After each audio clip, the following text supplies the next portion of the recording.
faces around Lake Tahoe are legendary. But this fall, new ones will emerge in the Tahoe Basin. Pullman, Mowat, Gushue, and more. November 4th through 9th, the Grand Slam of Curling's first ever event in the U.S. is coming to Lake Tahoe, where the greatest rock stars on earth unite for 6 days of incredible curling, celebrity appearances, and après curl parties you won't want to miss. Get your tickets at thegrandslamofcurling.com. Let's rock.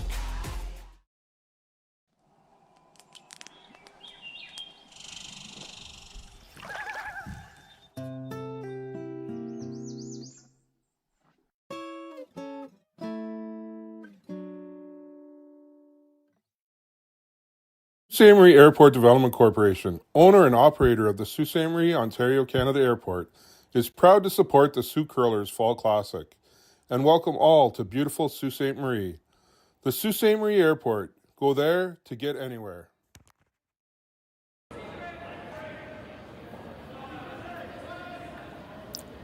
Hello, curling fans, and welcome to the evening draw here at Sault Ste. Marie. This is the quarterfinal match between Dunstone and Van Amsterdam. This is Gord Copperthorne coming to you with Sean Joyce again. Sean, how are you doing this evening? I'm doing good. This is what everybody waits for, right? 18 teams started out. You're looking for 8 spots in the playoffs, and here we go, quarterfinals. A little unusual that we're playing this on Saturday night, so just the semis and the finals to go tomorrow. Sounds good. Dunstone's probably happy to be on the ice, though. he's had a long wait. Yeah, the joy of winning the A side is you tend to get a lot of lunch break. All right, well, they're off to a quick and effective start. In guard. No rest for the wicked, as we've seen all weekend. Yeah, you and I, Gord, were talking about this earlier on in the event. It's one of those situations. Van Amsterdam came through the C. Dunstone came through the A. Dunstone knows he's got the playoff spot, but you hate having that long wait. He hasn't played since Friday night. Friday night, I guess. Noticed this morning, the ice changed a bit, too. A little bit, but, not the way you'd necessarily expect. The long layoff has always been a bit of an issue. We see it here. I do playdowns out of Saskatchewan every year, and the A event qualifier has a bit of a wait before the Page playoff. And they do condition the rocks, sand the rocks, whatever term you choose to use. They do it before the event, and sometimes they will straighten out just a little bit as play continues. And a team like Van Amsterdam here, who has continued to play through the C, has adjusted to that because they've been playing while they've been getting a little bit straighter.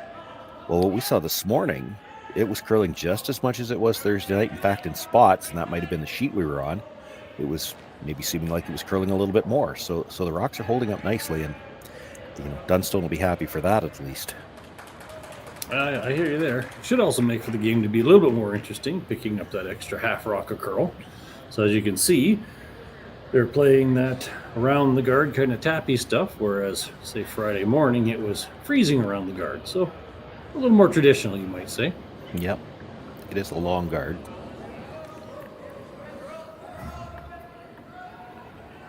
So we are on the clock, as you've pointed out a few times. So the teams can't waste anything. We also have all the rules that support more rocks in play. So, not a lot of time to waste thinking, but the two teams are going after each other quick and fast and right at the start. A little bit of a gaff there. Yeah.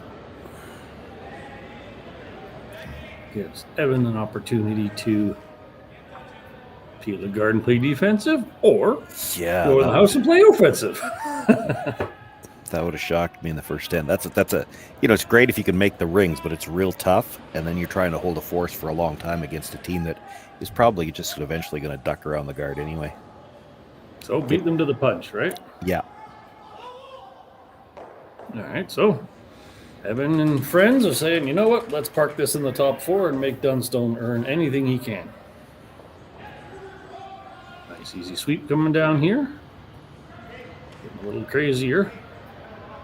Now, this is the path they use in the pregame draw, so it shouldn't be a surprise to anyone. It is, and I didn't watch the full practice, but there is a little bit of a difference here because we're at the playoffs now. Hammer was determined by the seeding, so they might have thrown some different paths in practice. Which is fair. You don't have to worry about draw to the button for Hammer. You can learn a different path. some of the subtleties of the pregame practice that people often forget.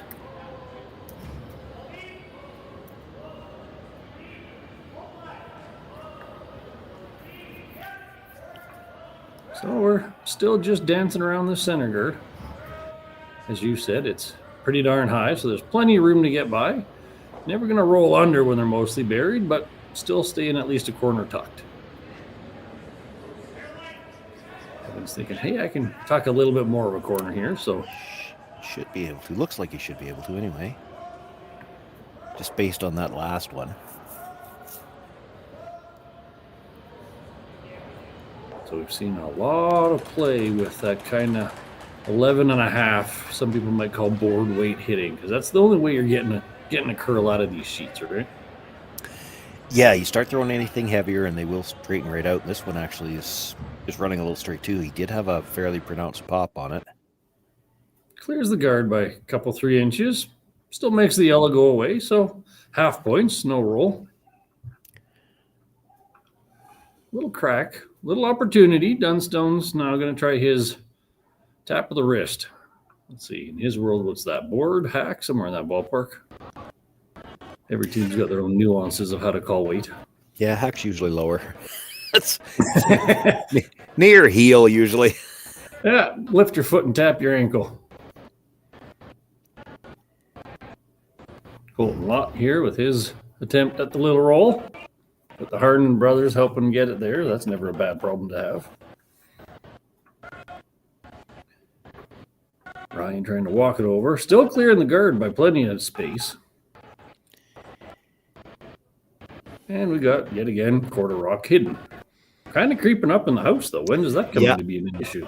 Well, on the very next one, Van Amsterdam can hit it again, but even if he rolls open now, I don't think Dunstone can hit and roll under and be shot. And we're getting late enough in the end where it kind of matters who's shot. Correct. He might, this is one where you might want to make sure you roll open. If you stay staggered, he might come around from the other side. Sure, and then you don't have rock position to make use of. Yeah, it'd be kind of nice if you had your whole rock to use in your next one, right? Yeah. That said, they are sure trying to carve this. But they don't have nose yet, so that makes sense. All right, there you go. Kind of staying in front. Opportunity to roll shot, though, I suspect. Yeah, I think with that much he can roll shot, he could actually roll big, too, which would probably be the preference if you could make it. Sure, then you're over under your corner. You get a little bit of backing. You're definitely shot. That's a lot of upside. If you're a little thin, you're probably into that green one anyway. You just can't be so thin that you're going to roll out. That's the only thing you have to protect against here.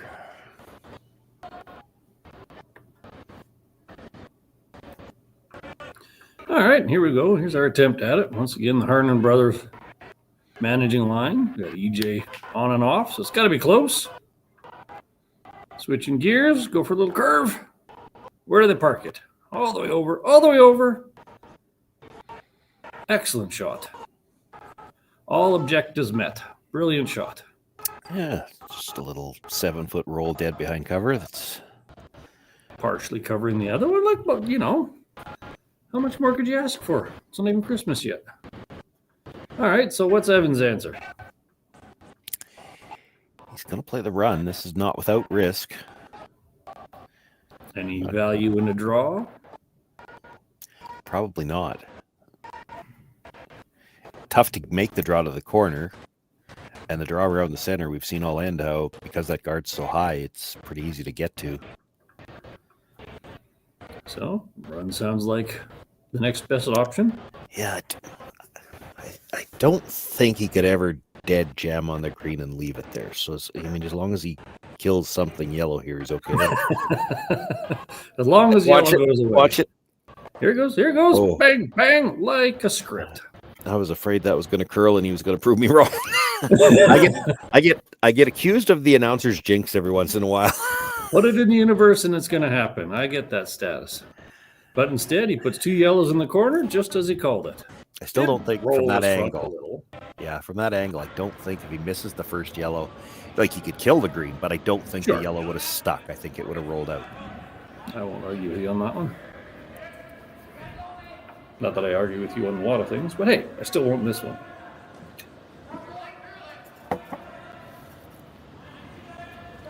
All right, so is Dunstone going to keep a shooter, or is this just clean up the house? The guard is moved over just a little bit because he did hit it just a shade off nose, so there's probably room to get a little bit of a flop to the inside, I would think. Now this is the other side of the sheet. We'll see if it curls as much over here as the outturn side was. Well, the sweepers aren't really liking this.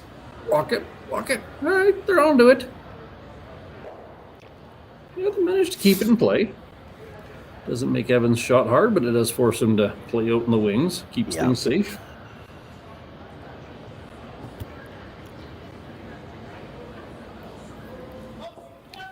All right, so I'm not sure. There's value in the roll.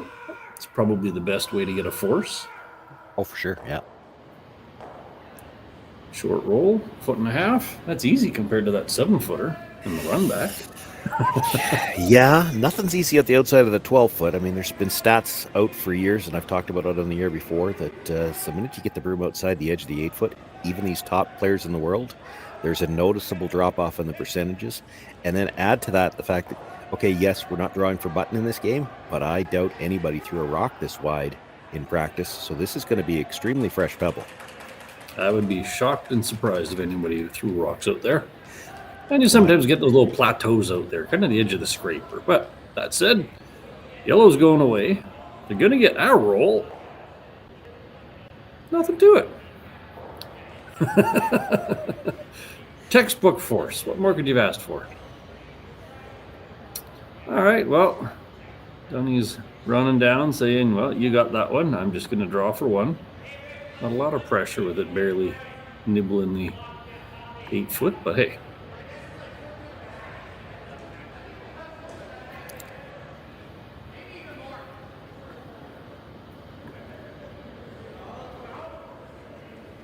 All right, Colton on the broom. The Harnan brothers on the sweep. Anything full 8.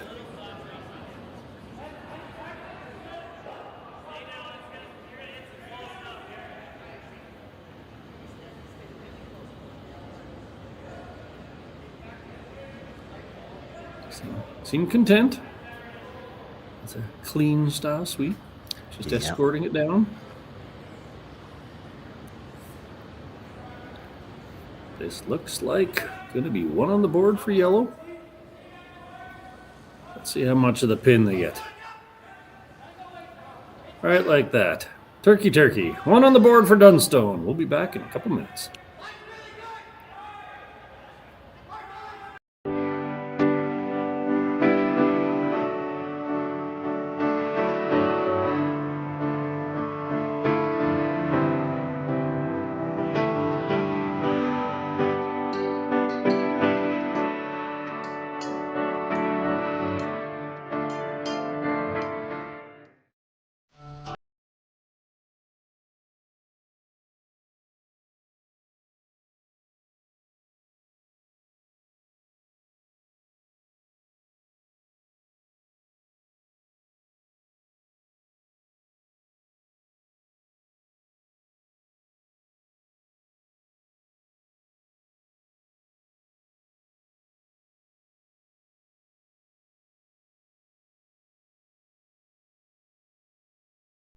Hey Ben, what's the Aztec Safety online e-learning website again?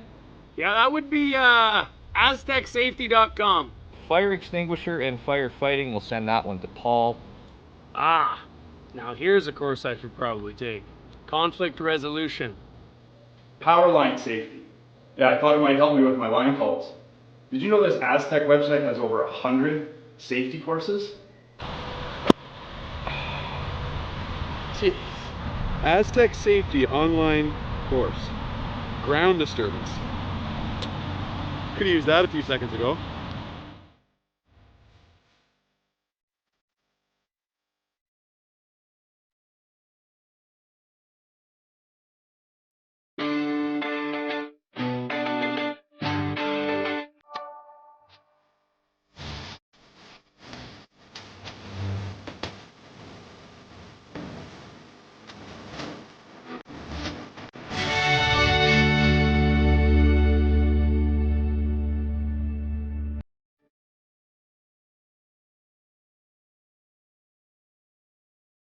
Live curling rocks. And this November, the best in the world are coming to Tahoe. Get your seats now at gsoctickets.com. But hurry, early bird pricing ends soon.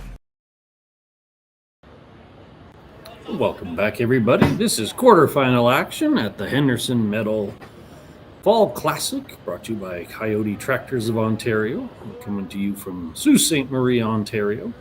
This is Evan van Amsterdam versus Dunstone. We are one game end into the match, and Dunstone was forced one. Sean, if you had a more than 24-hour layover and got forced one in the first end, but got to see a lot, are you okay with that? All right, we'll give Sean a moment to come back.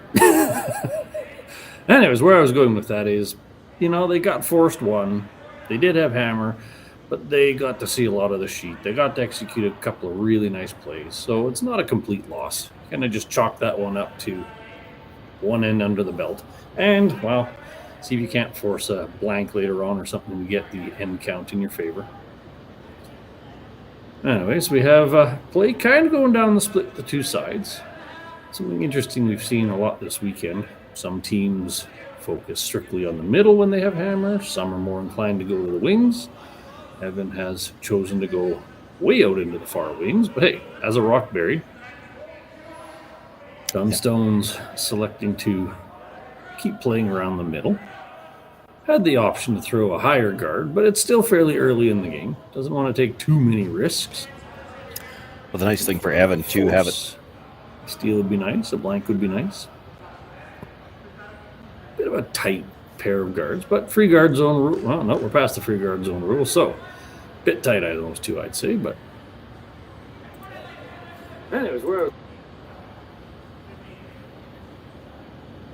Evan electing to play it simple, clean up the front.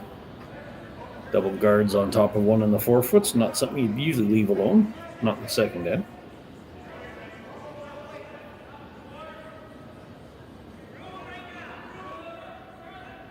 This is Jason Ginter throwing a nice double peel. There's one, there's two, and the rollover for an extra guard. Very well done. Dunstone now wondering if that very well buried green is going to cause him grief. There's the potential that those two green guards are aimed right at his on the can, and that could end up being a problem later on. So he's thinking, let's just deal with it. No reason to get crazy aggressive this early on.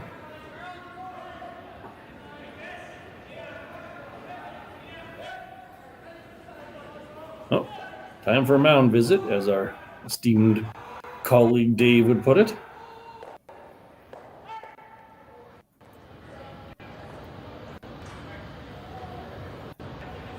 Kind of debating which of the two guards is a bigger problem.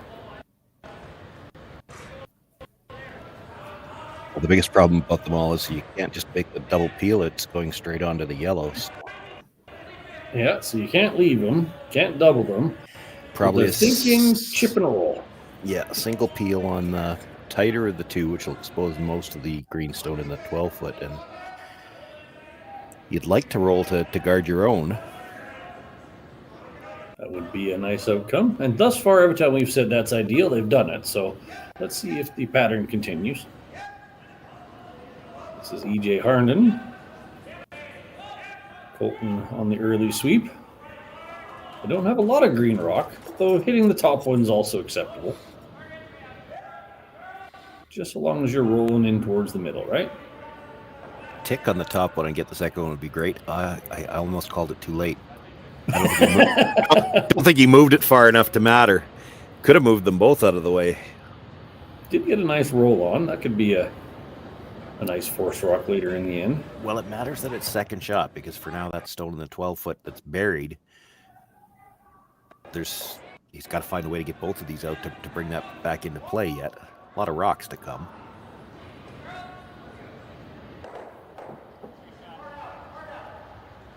Jason being asked for what would be a hit and roll, somewhere to the middle, group the rocks up a bit. The double's not really on the table, so just try to get them closer, right? No, yeah, but this is a good call, and it's something that, some of the more inexperienced fans at home watching might be wondering, well, why isn't he hitting shot rock? Your easiest way to group them, and more importantly than group them, not give Dunstone a chance to get them separated anymore, is you hit the one in the wings, roll towards the middle, and the most he can ever spread them out is basically about the same amount. You knows that now, and there's going to be a double there.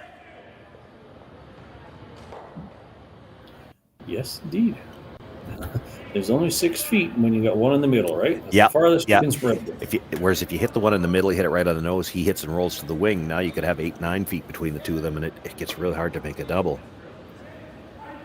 And those, to the experienced curlers, that's just an elementary thing. But I do get times where they ask, well, why aren't they hitting the shot rock? Well, there's a reason behind it. There's also the school of camp of hit the highest one first and roll towards the lower one. Good things can happen.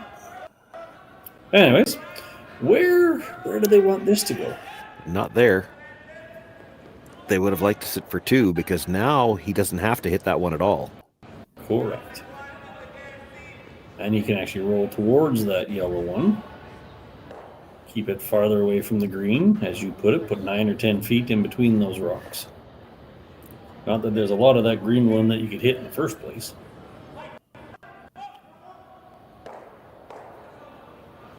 So Evan's looking pretty decent. Basically going for a junior deuce at this point. How far can you spread 2 rocks out and waste all your opponents?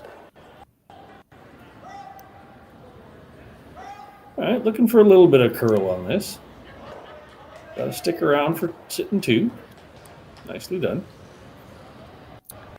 Thought for a second they were going to get greedy and put a piece of it behind the yellow. As you've often said, not necessary. Sitting 2 is all you needed. That would have been a hell of a shot, though. Both of them partially tucked. Make it hard to get either one of them out. Well, certainly. But does that ever just goad the opponents into a really hard, awesome shot? Well, sometimes it does. And he wouldn't have had much, the short little runner on the yellow, which, he likely makes it. It's probably not going to change things too much. But it does make it at least trickier. All right, so this is not a lot of green. But in defense, you got rid of the rock. That was the main point, I suppose. Yeah, but this is an ice condition issue, or the rock condition, I guess you could say. If we had that wow, this surprises me even. Yeah, I wasn't expecting that. I was gonna say if you had that 5-6 feet of curl that they sometimes see, you might see them try to tuck another one around the corner and see if they couldn't put 3 on the board. I don't know if they would. I mean, that's an aggressive call, but there's no harm as long as you get part of the rock buried. Well, the harm is if you come behind the tee line and then they can take the whole end away with one shot. But this surprised me. I draw over there. I'm not sure that I'd hit this. This rock is probably never a factor, other than that if you draw anywhere in the neighborhood of it, you could force Dunstone to at least play the other turn on his hits. Take him out of his comfort zone. So, that is so high. Is there a hit and roll under those greens to take things away?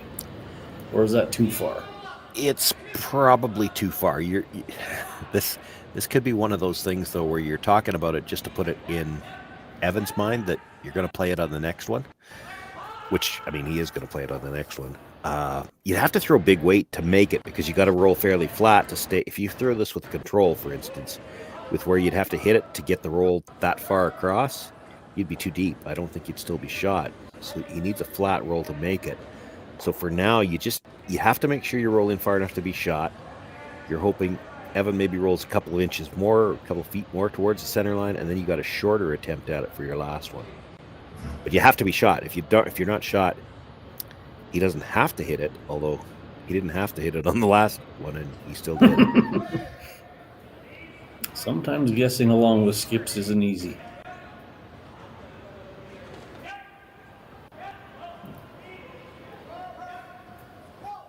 All right, so to your point, hit and roll a little bit towards the middle. Enough to be shot, so he's got to play it. Yeah, he has to address the rock, so he'll be sitting 2 back, but now he's going to be that 2 rocks higher, so the long roll is going to be above tee line, possibly under the greens, right?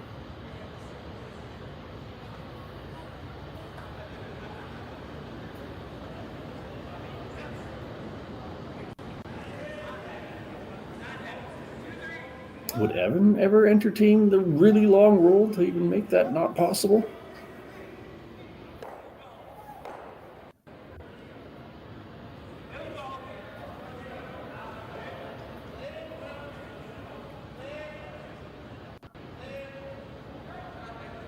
All right, so Evan's trying to get rid of the yellow, keep his rock in play, and maximize the difficulty of Dunstone's roll. That's a really long roll, but it's there. Objective 1, get rid of green. Objective 2, try to roll shot underneath of those green ones.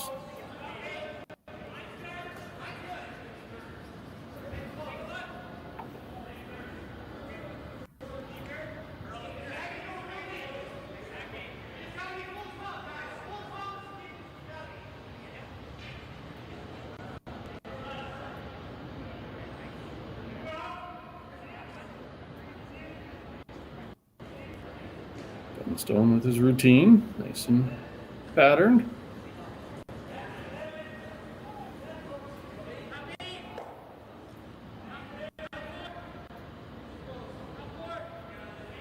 Looking for roll, big roll.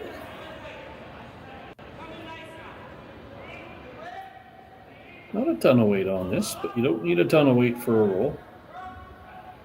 Looks a bit like he's just saying here, get rid of the green. How far can you go? How far can you go? Valiant effort. He's rolling a bit steep, hitting a little thicker with a little more weight. Might have made it work. But that said, Evan's got the hit and stick for 2.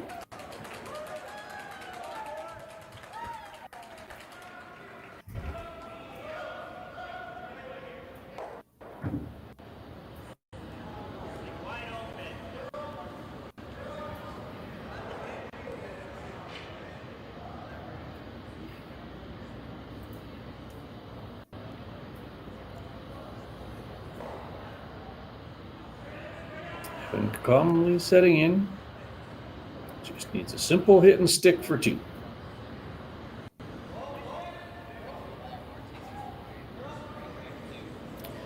That's not a good sign. First indication was they thought it was heavy. Now it's curling though. Yeah, the 2 sweepers are working it equally. That's a good sign. There you go. Yeah, they 2 on the board for Dunstone. Oh, sorry, what were you saying? I was just going to say they signaled heavy right away, and then they swept from the offside. That's a little bit of panic, but it came up nice for them. I get that. 2 on the board for an Amsterdam. 2-1 lead. We'll be right back.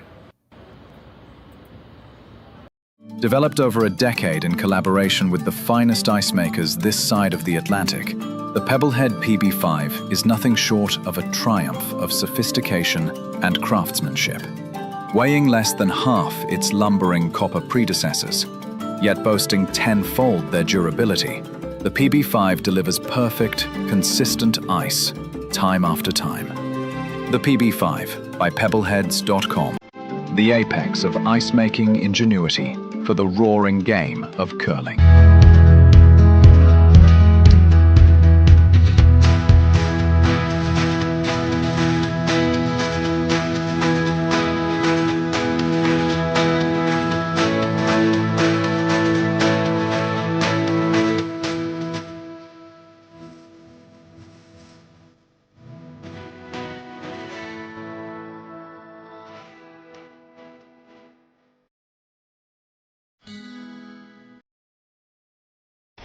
The 2025-2026 Grand Slam of Curling schedule is out, with big events happening all over Canada, like the Masters heading to London in September, the Tour Challenge from YNCU this October, the Canadian Open from Saskatoon in December, and the Players' Championship from Steinbeck coming in January. Early bird weekend and full event passes on sale now at gsocktickets.com. Let's rock!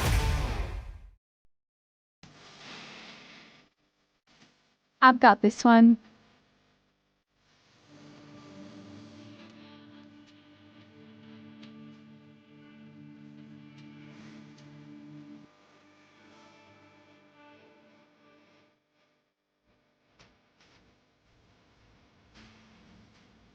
So, how is that? Wonderful. Now let's do it again. BDO Assurance, a commitment to quality. Welcome back, curling fans, to the Henderson Medal Fall Classic, presented by Coyote Tractors of Ontario. We have 2 ends under the belt between Van Amsterdam and Dunstone in this quarterfinal match on a Saturday evening. It's been reasonably clean, a little less busy than the previous couple games we've called out, but certainly no shortage of good execution and shot making. Do you feel like there's going to be any changes, Sean? Well, it doesn't look like it here. This is a similar setup to how we had the first end. The only difference is Van Amsterdam brought both of his rocks into the rings. Now, I don't know whether they planned to bring the second one in or they just wanted a tight guard and it slipped into the rings. But we've seen both teams content to ignore center rocks, try to establish the corner. So if you're Van Amsterdam and you're looking at Dunstone, who's had a lot of success early this season, and maybe you're thinking you're a little bit of an underdog, is that changing your plan any? I would hope not. I mean, they're still a good team, right? The other side of it, this goes back to what we talked about earlier. The team that comes through the C event, and I mentioned this yesterday too. You ask teams all through history in these triple knockout events, where would you prefer to qualify? And they'll all tell you, if we knew we were going to win that C qualifier, we'd prefer to play through the C and keep playing. Like, they're coming through on the C. They're in a bit of a roll. You don't really want to change anything. You're playing well right now. Momentum is your friend, is what you're kind of saying? Yeah, kind of. And you've kept everything, it keeps all the wheels oiled, so to speak. Now, to that end, this is having the quarterfinals here on Saturday night instead of Sunday morning. That's a little bit of help for Dunstone. Like, he still had 24 hours off, but in some formats he would have qualified Friday night and wouldn't play again until Sunday morning. Well, sure. When you're looking at 36 hours of thumb twiddling. Yep.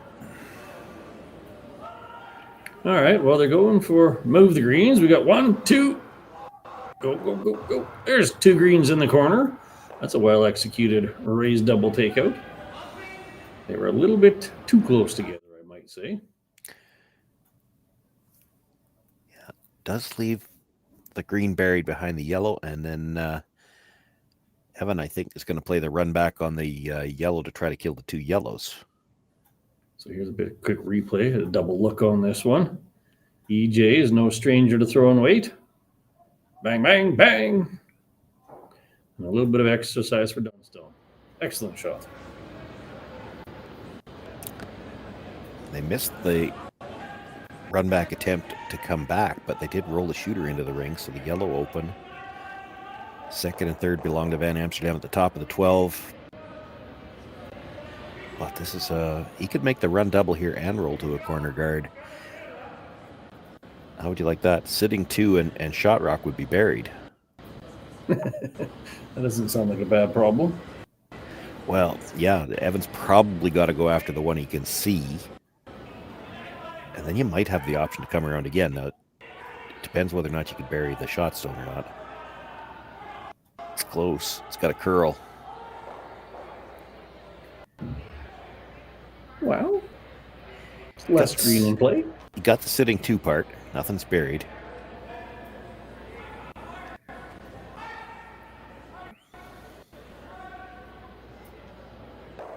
All right, Evan's thinking. Hit and roll. Is that kind of putting you a little deep in the house? It is. Isn't necessarily bad. No, it's not. It's yellow rocks. You're behind. There's an argument you could make for hitting the Yellowstone at second shot just because it's in a more dangerous spot.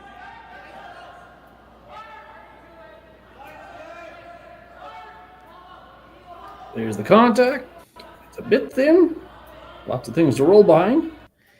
And ends up right in the hole. Yeah.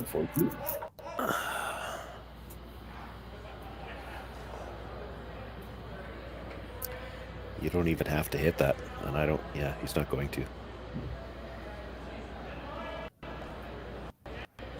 No. Tap of the wrist, nice board weight. Colton I would say enjoys hitting things, so this is going to make him happy.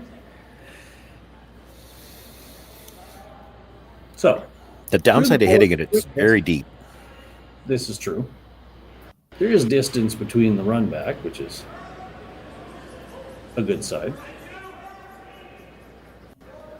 I don't know if Van Amsterdam's going to start chasing the draws or not.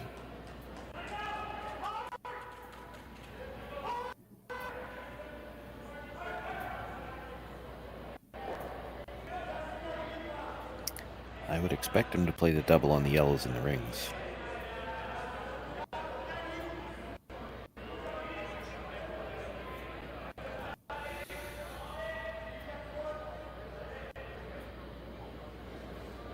So this is looking kind of like a run back, eh? Yeah, pretty much straight back. Just you got to get a hair across the face. Just clip the second one on the way by. He actually might roll his shooter in, sit 2 nibblers. Don't think it's going to matter because I think Dunstone will be coming around. Too thin. Way too thin. Scooters it over the top. Loses his shooter. Makes lots of room for a draw. The yellow one is still wide open, so keeping up 2 is still manageable. Well, it's looking 3-ish right now. You got 3 rocks left to come. You're going to come around the center guard. You bury it well. Evan's probably got to hit the open one at the back. Correct. And you could come around again after that, and he doesn't have anything he could hit.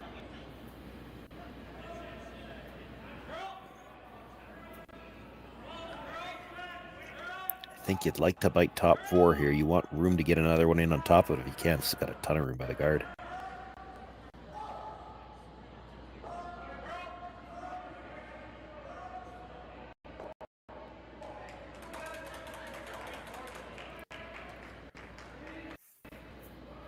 Well, that's a bit of a get-out-of-jail-free card for Evan Van Amsterdam. He's got the option. You can try to hit and roll behind cover, or you might even be able to hit and roll on top of the other yellow.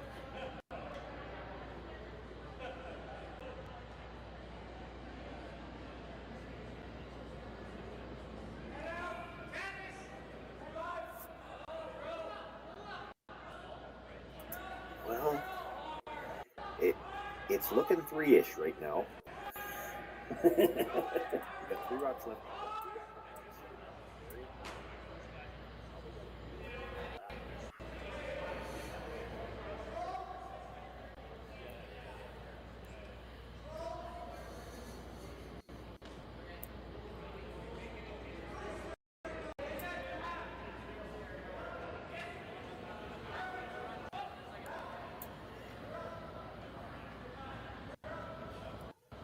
Not looking like he's going to get the roll underneath. They're still trying. Boy, that's a good job on the brush. Got a little bit. Thought they might switch over to plan B there. Not looking like he's going to get the roll.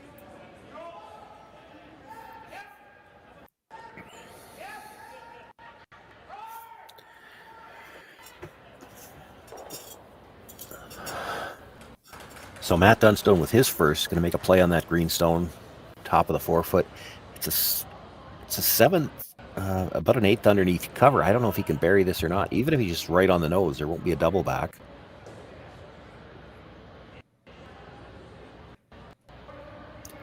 I guess he feels it looks a little better from the hacks. He's tightened up the broom. All right, so Dunstone looking to kind of just stick it there, right? Yeah. Bury as much as he can. Yeah, you bury a sliver of it just so that Evan can't make the roll underneath, and the double attempt would be paper thin, so I don't think he takes that on.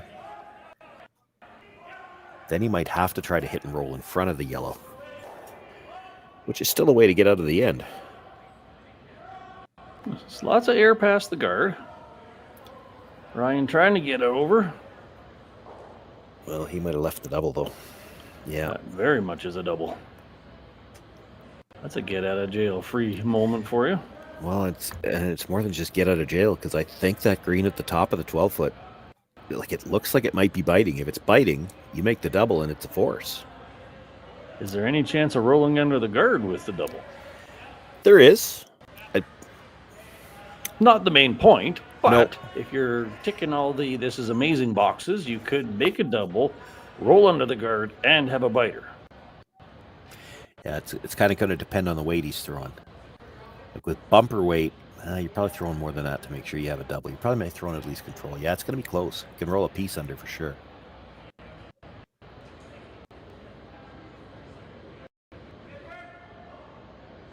Well, he's certainly throwing enough weight for a double and roll. Coming down. It's a little bit thin. Ooh, there's an unforced error. Dunny's quick to throw down the broom and skitter to the other end. Save a few seconds with his draw to the 8-foot. Well, that's a very unfortunate error.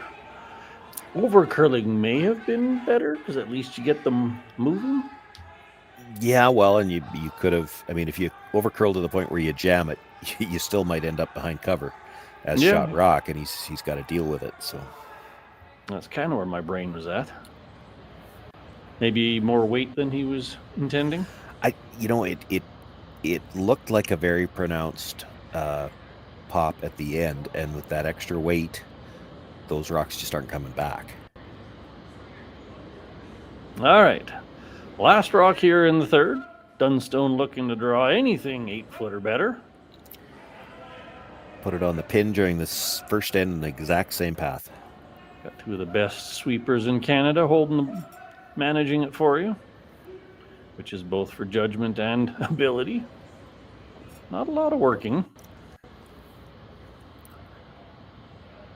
Got some feet. Got lots of room to spare.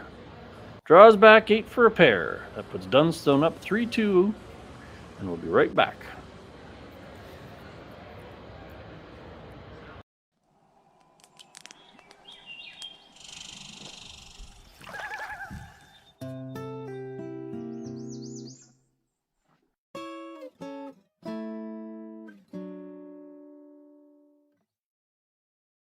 Developed over a decade in collaboration with the finest ice makers this side of the Atlantic, the Pebblehead PB5 is nothing short of a triumph of sophistication and craftsmanship.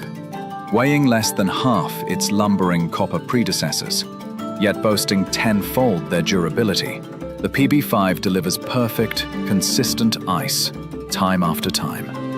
The PB5 by Pebbleheads.com, the apex of ice-making ingenuity for the roaring game of curling. Live curling rocks. And this November, the best in the world are coming to Tahoe. Get your seats now at gsoctickets.com. But hurry, early bird pricing ends soon.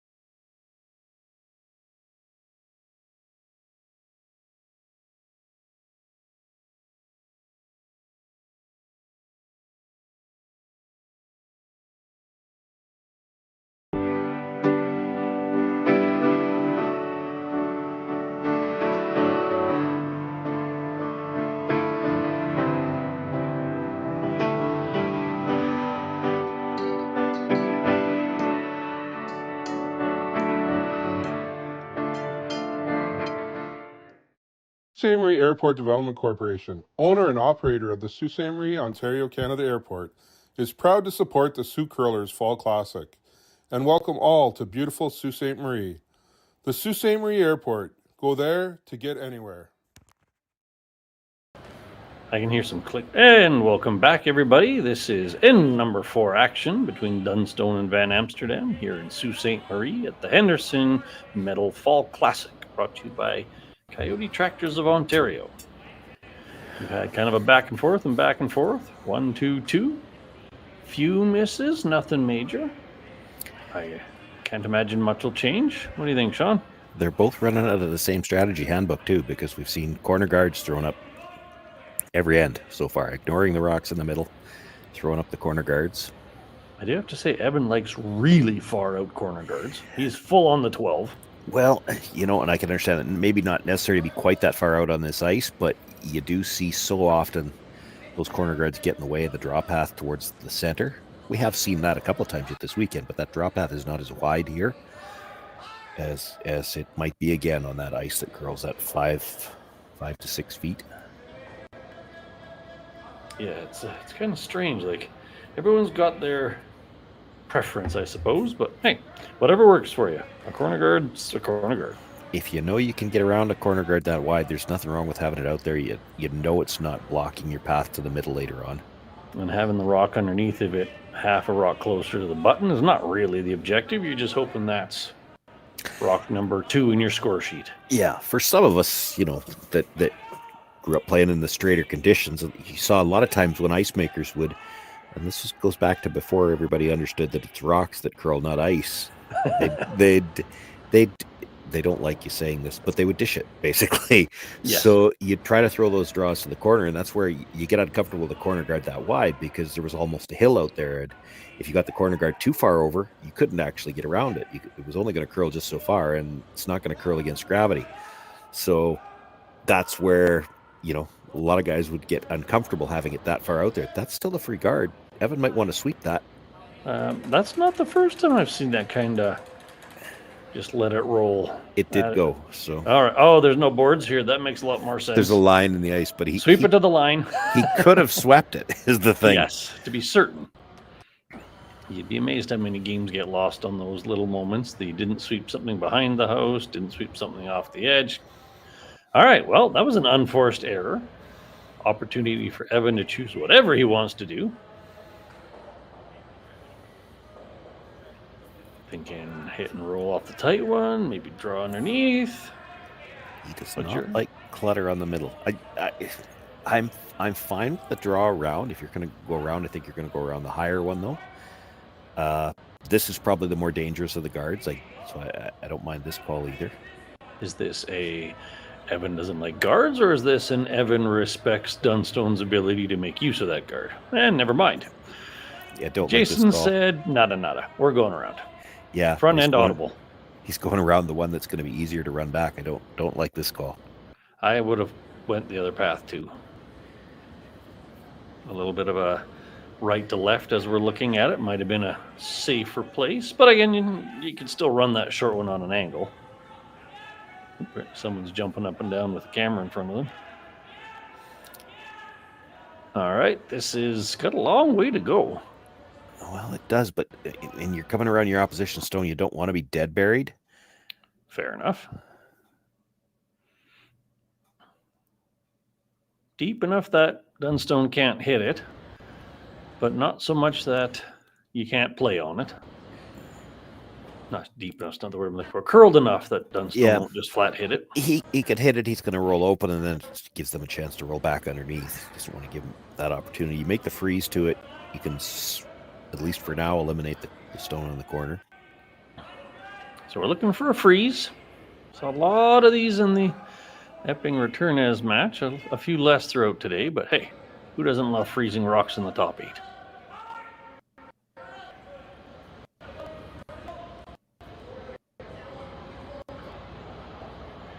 It's a solid counterpoint. Something tells me Evan's really liking that guard less now. Oh, no. Well, he's liking it less, but what can he do about it? This is fair. All right, going for the return corner freeze. Do you ever try to rattle them a tiny bit? Probably too buried. It'd be nice if you could, but you can't afford to bounce off it. You got to get close to like 3/4 of the yellow, and then just rattle it a couple of inches. You got to stay corner in front of the yellow, and yeah, you'd like to break up the yellow green that's there, but this is dangerously light. You pop open and you're leaving a double. All right, sweeper saved this one. Still got to curl a bit. Yeah, it's too much. There's that kiss of death, as we sometimes call it. Yeah. A freeze where you roll off the side and are wide open. That was overswept in the end of the day. Yeah, he could get away with that weight if he'd gotten to 3/4 of it. He just didn't get that much curl. So then he bounces open, and open means he leaves a double. And this is where those kiss of deaths really come to haunt you, because you hit and you roll up underneath of everything without any real risk, and you get a double out of it. So looking for 7/8, little roll. Yeah, anything to the inside.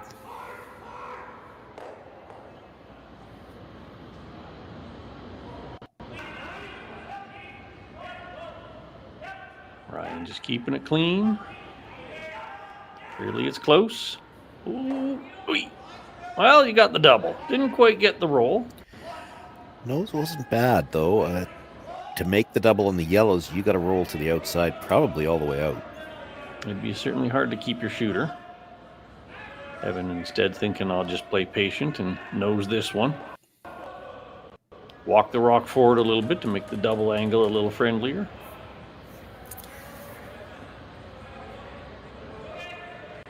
Asking Jeremy just nose it and leave it there. We'll sit second and third and be patient. Yeah, I thought he might actually look at playing the guard back here too.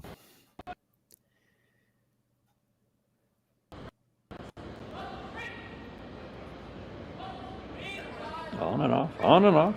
Straight curl, straight curl. Oh, a little bit on the thin side. Short roll away, opens a bit of a door. Yeah, you got the roll back underneath. You got them staggered now. Big roll over to the other green is there. Short roll under the guards is also apparently an option. Wouldn't that be a beautiful shot? 10-foot roll, corner frozen. He's already made it once in this game. Well, let's go for two. Tap of the elbow, that's control, right? If you roll just past the center line, so you want to get to the other side of the yellow if you're rolling the short roll, because then any of the run backs, the way the yellows are staggered, one of them is going towards that green. Correct.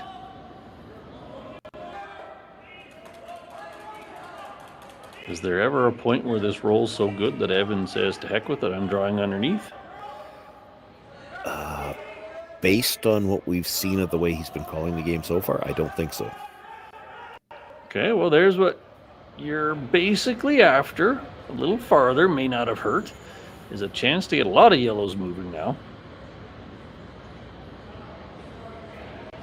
I'm trying to read the angles. It looks like the yellow may go over the green.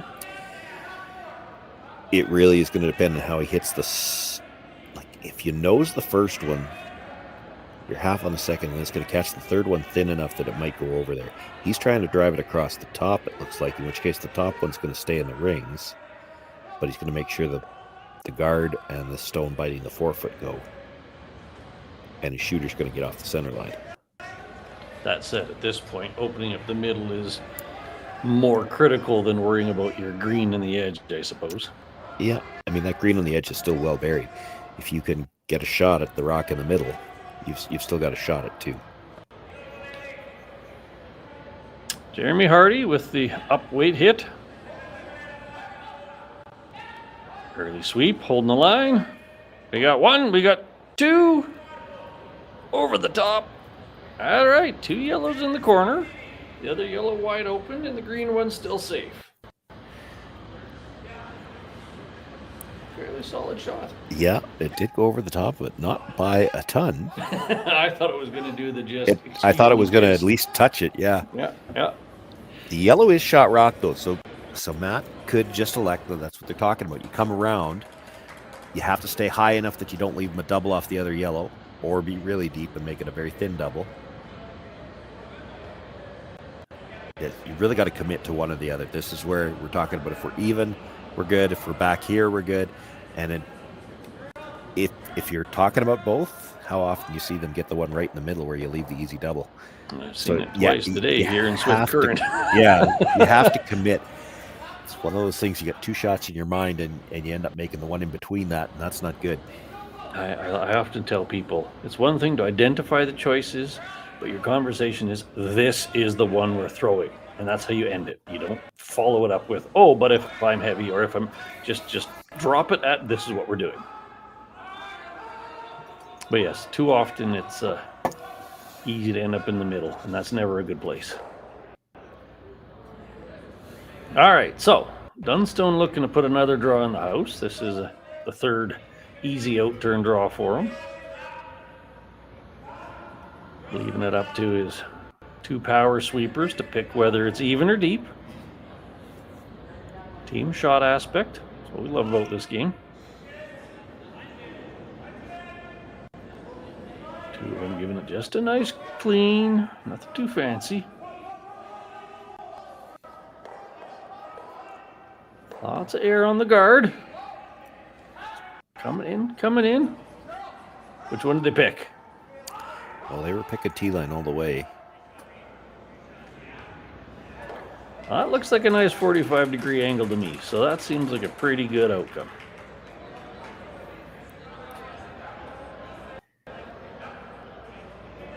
So, Mr. Evan, use the guard, stuff it great, open it up. You at least force them to protect. Not sure there's a lot you can do with that front yellow, is there? The front yellow, probably not. You're either playing the run now, I think. Well, he even looked at the slash double, which I guess you could play, but then they put another one in the same spot, and you're drawn to the button. He gets to gets to steal. Do you freeze? You could. You could. Hard to score 2 that way, but you'd be shot. Well, if you sit right on the face, you've still always got, no matter what Dunstone does, you've always got the run back. If you're right on the face, your green one's never going anywhere. I personally like that one. I'd be shocked if he played it, because he certainly has not. He's shown a very marked preference for hits over draws so far in this game. That's where I was kind of going with that comment of maybe if you're feeling like the underdog, you don't want to press the agenda. But hey, the reasoning be what it is. Evan does look like he's lining up the run back. Yeah, he's not looking at the line to line it up to shot, though. He's trying to get this onto second and then get his shooter out of the way so he can sit second and third off this and have the shot rock be wide open and just turn around and say, okay, Matty, what do you want to do? When we're sitting second and third, is he going to hit? A little inside out there. Yeah. Jason trying to work it over. They don't have a lot of it. It's the same issue we had with the outturn hit last end. That little pop at the end was just a little much. And, you know, they throw so much bumper weight all weekend long, and you throw bumper weight with that release and it will come up. But when he has to throw that little bit more weight, it just doesn't make any kind of a move when you've got that motion. Sure, control weight with an in-out and you get straight. And I'm not sure a lot of power sweepers with these new brooms are going to make it go very far. All right, so what's Dunstone thinking here? Looks like he's thinking if he throw the same shot basically and have it stop about it.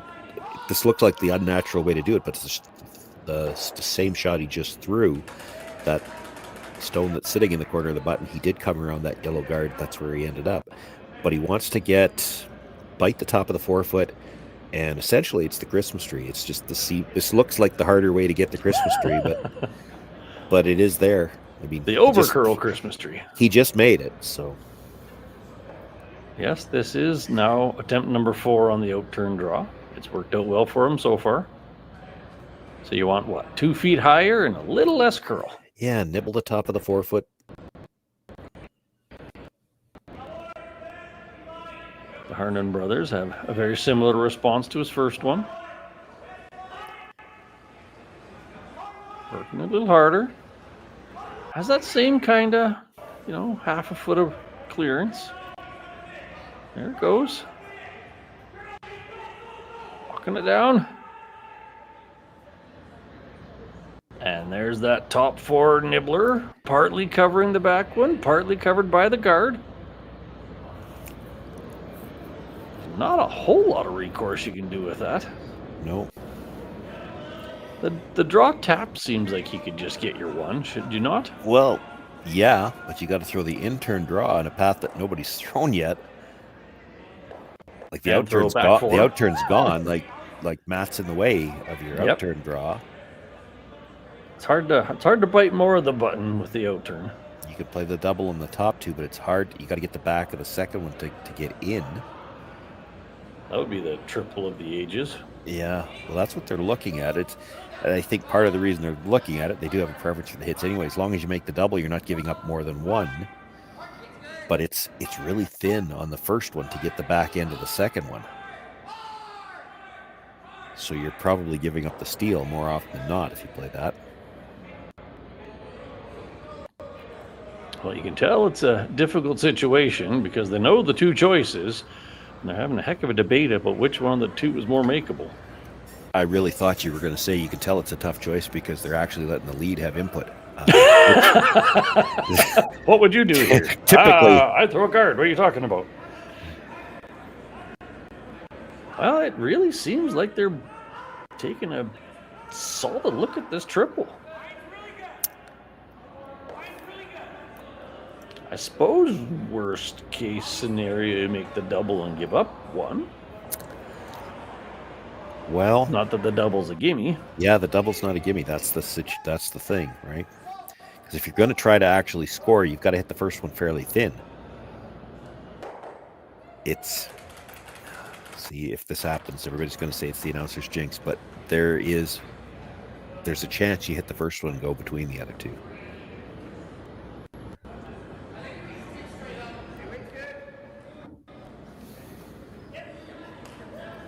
All right, so they've lined it up. Little cross, short cross house, and then scooch back. Evan with the peel. Parker and Jason watching it. Jason working it. Parker keeping it straight. It's got to be close. 1, 2. What a shot. Basically a triple for one. That's doing it the hard way, but Van Amsterdam pulls out the hard-fought one to tie the game after 4. We'll be back in a moment. Oh, here you go. Let's watch it again. Take one more look at it. I was just going to say, if he throws it harder, he could have scored 2. Like if he gets the one out the back, because it did it touched the one at the side, but it went over the top of it a little bit. I don't think anybody ever looked at that as a possibility. He gets the second one, you look at it, it rubs that one, but it left it in. He hits that first one just a shade thinner so that he's a little more on the back of the second one. It's probably for 2. That would have been a highlight reel that was shown all year long on his YouTube anyway.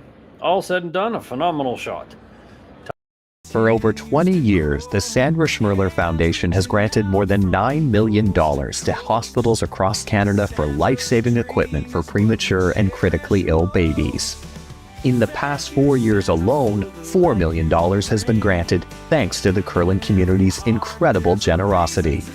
The need continues year-round, and with your help, we can ensure every baby has the chance to grow up and become a champion, just like Sandra.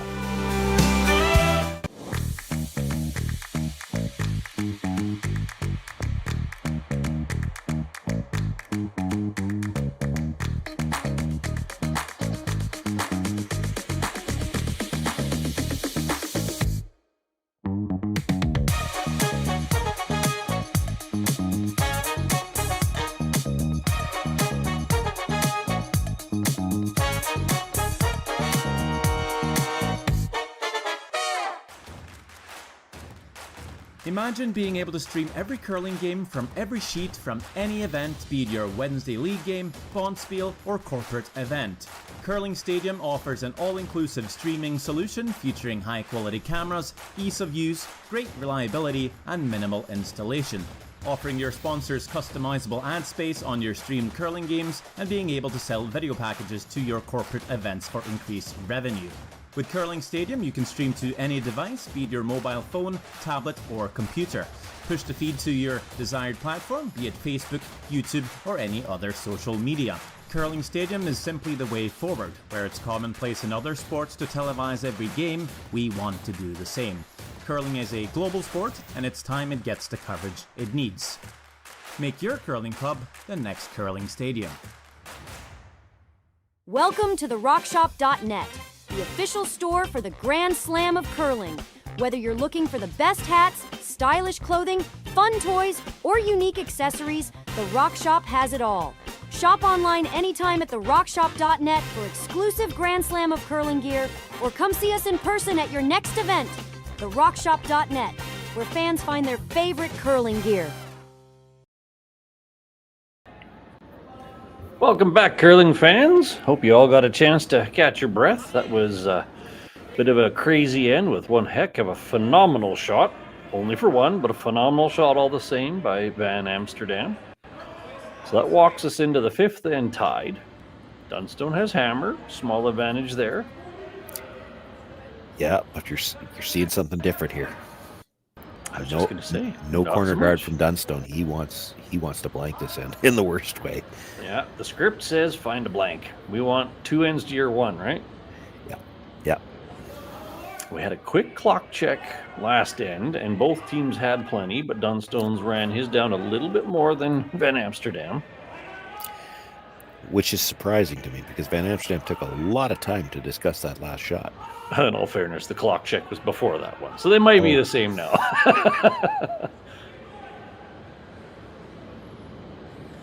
So this is playing out a little bit more like that return as Epping game we did, where one guard and a stagger of things underneath of it. That one overcurled a little bit on them. Evans. Yeah, not bad though because it's got angle to the greenstone. Evans thinking there's a chance to double up his pair. Maybe even chip out that yellow one. A little hard to tell. He kept wiggling the back forefoot, which is not what I would have expected. Yeah, I'm not sure separation is your friend here right now. Because if you're on the same page as what I am, you're thinking Dunstone's playing for a blank. He's peeling the guard on the next one. You don't want rocks in the house that he can easily get rid of. You want everything jammable. Yeah, no pass by doubles. I get that. Here's Jason. It doesn't look heavy, so got Parker and Jeremy trying to take it down just past that yellow one in some manner. Came up a little short of their target, but not a bad outcome. Dunstone can only see half of that, but he could manage to stick it on the green line. Yeah, that's enough. He could sit 3 off this. So what kind of weight are you looking at? Control, I guess? Less even, I think. They've been throwing that bumper weight all weekend. This does look like a board or a bumper, depending what edge of the country you're on.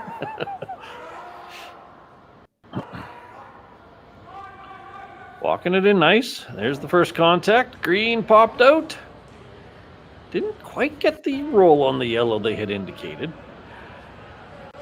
Sits 3 though. Yeah, is that doubleable? It's a bit steep. Well, double for sure. A slash double. Yeah. You might be able to get all 3 of them moving. You're losing your shooter if you do that.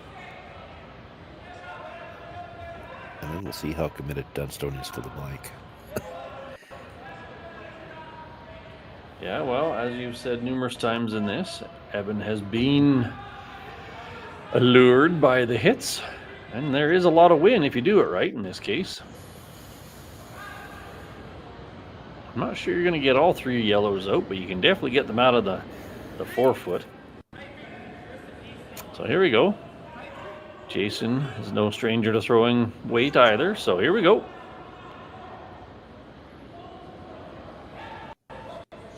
Jeremy with a bit of an early clean. Push it over. We got a little piece. 1, 2. Yeah. Okay. 2 yellows out. 2 yellows part in the corner. The shooter's pretty high. Okay. Shot rock is just top 8. Not a huge risk yet, but what's Matt thinking to do with it? Come just across the face, tap that yellow, but he's basically looking for the Christmas tree, and the way to do it is you've got to tap it up. My exact thought words. The Christmas tree the hard way. Tap it up instead. All right, EJ with the short tap, so you're kind of picturing back 4 as the shooter. The thrower, I should say.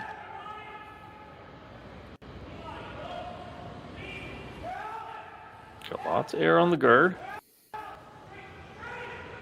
Walking across nicely. Look at it go.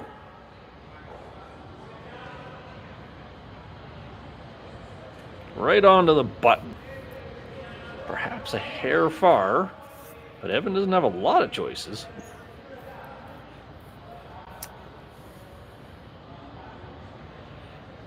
He did consider drawing, did consider freezing. Yeah, he didn't consider for very long. Ooh, yellow. Hit it. Now, hit this and roll outer edge of 8 foot. Good outcome. I mean, it probably takes the blank out of play, but they're just going to try to put it back. I didn't mind his in-between discussion when they talked about putting the green onto the yellow, because then he might have taken away the shot to get Christmas tree again.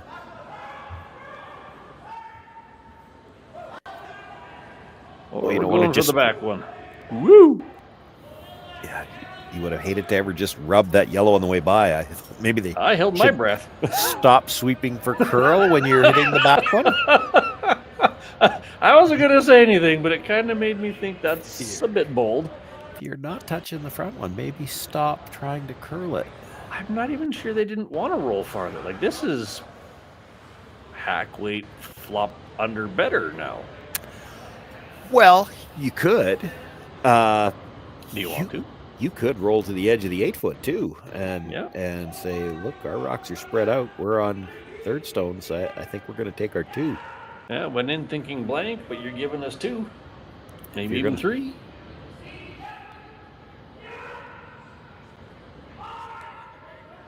They, on the other hand, are sweeping straight past the guard. Well, that looks very familiar to 2 rocks ago. Evan says, not this time. Maybe.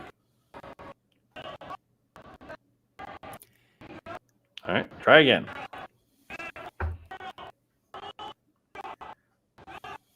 Still looking to kill a yellow, spread your greens out, somehow manufacture a force. Without it being a force to 3. Who doesn't love the blank 3? All right, now they're changing their minds. Must be curling a little different this time. It's tight on the top one. It's looking good. Not much for the roll. Might have left the double on the greens, and it would be Christmas treed. Yeah. Then that takes you out of the. I mean, it might be either you're giving up 2 or you're giving them a blank. Even just hit and roll back under into the Christmas tree again. Yeah. Certainly Evan having to throw the harder shots. It's kind of funny how much they were sweeping that, considering they wanted to roll it 4 feet farther. Yeah. Yeah, this is one where I don't think Colton could overroll this if he tried, because I don't think he's ever rolling past the other green. He'll roll into the side of it, and that gives you the Christmas tree, right? Absolutely.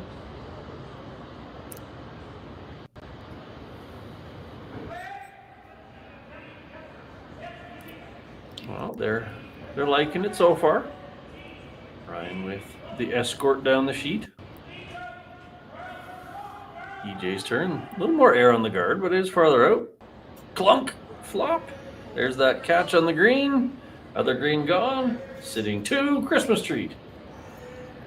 And now the angled green onto yellow. It's harder to get that. There's no guarantee you get either yellow out. I'm going to ask you a crazy question. Does the yellow spin down onto the other yellow, though, with the green right beside it? I don't think so. I think it's enough lower that it's. I mean, you could give it a try. You're not going to hurt yourself. The yellow's going to leave. One of the yellows is leaving for sure. The green leaves, but that's doing no good right now anyway. No, it's not. It's never going to be able to be angled in now either. So. Technically, there's a run back double. You could play to the one in the 4 foot in some manner, I suppose.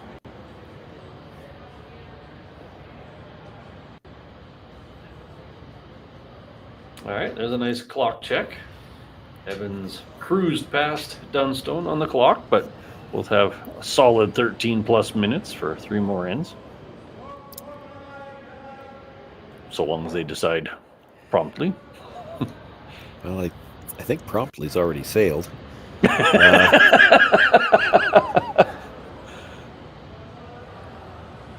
Well, it kind of looks like they're taking this run at smack the yellow and hope for good things. Well, it still to me looks like they're playing the hit and just roll over a little bit, leave some kind of angle. Is that There's not a just little going to bit bounce off the green? Well, I'm not sure it's going to touch it. Like, it depends how thick they hit it. There's a little bit of air between them, and the yellow's just a sliver deeper. If he's trying to hit thick enough to hold his shooter, then he might not be touching the green. Fair enough. Mission, get rid of a yellow.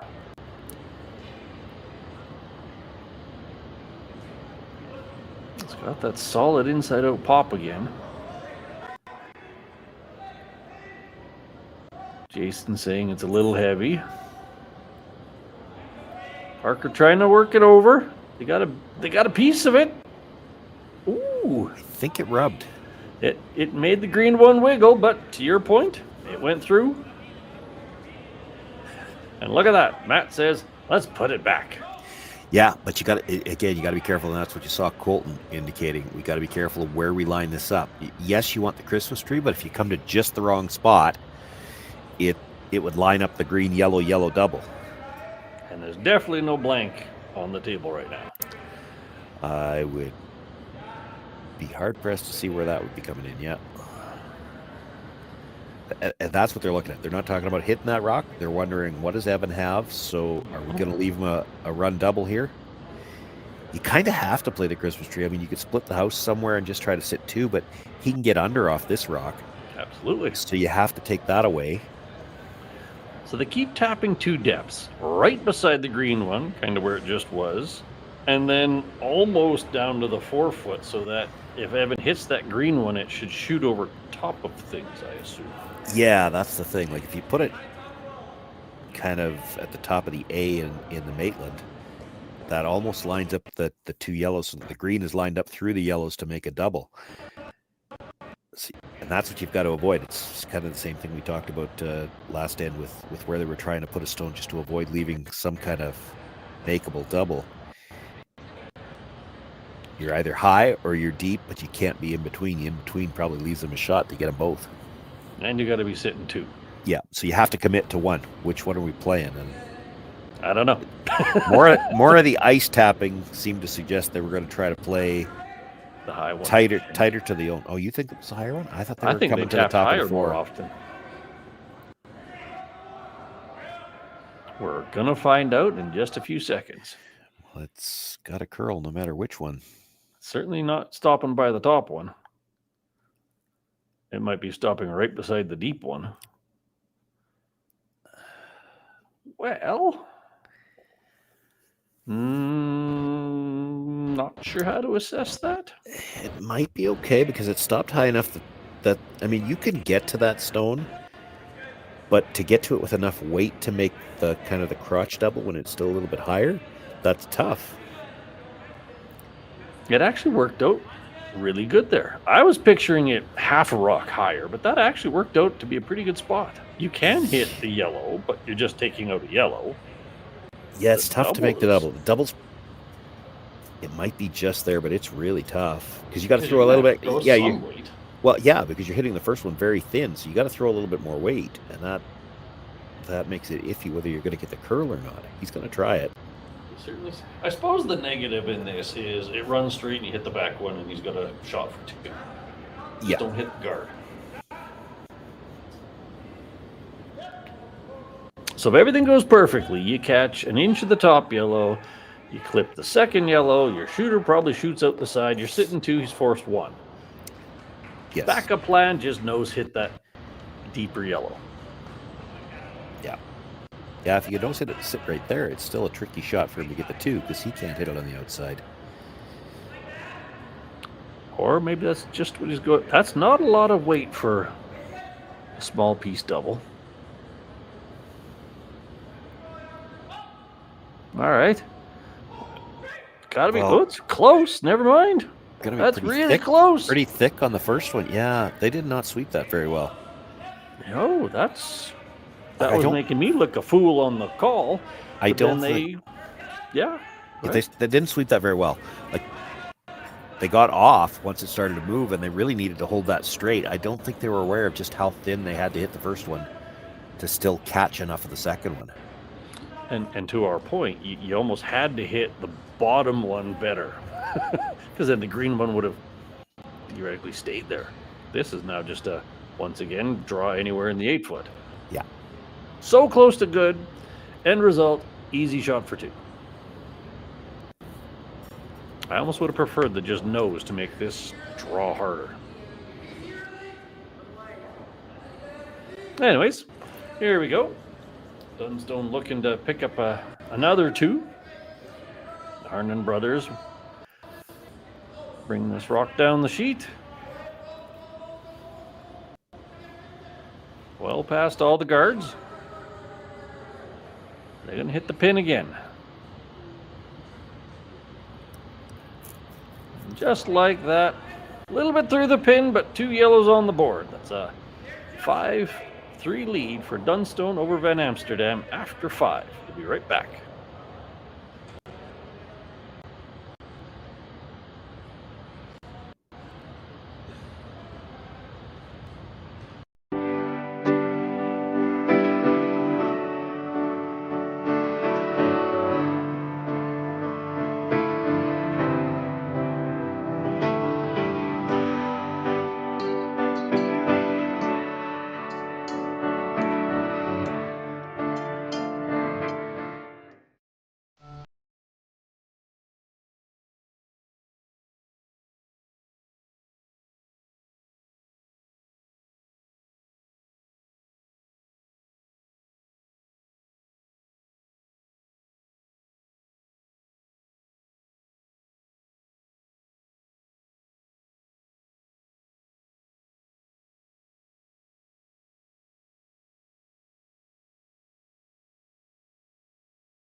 Hey Ben, what's the Aztec Safety online e-learning website again? Yeah, that would be aztecsafety.com. Fire extinguisher and firefighting, we'll send that one to Paul. Ah, now here's a course I should probably take. Conflict resolution. Power line safety.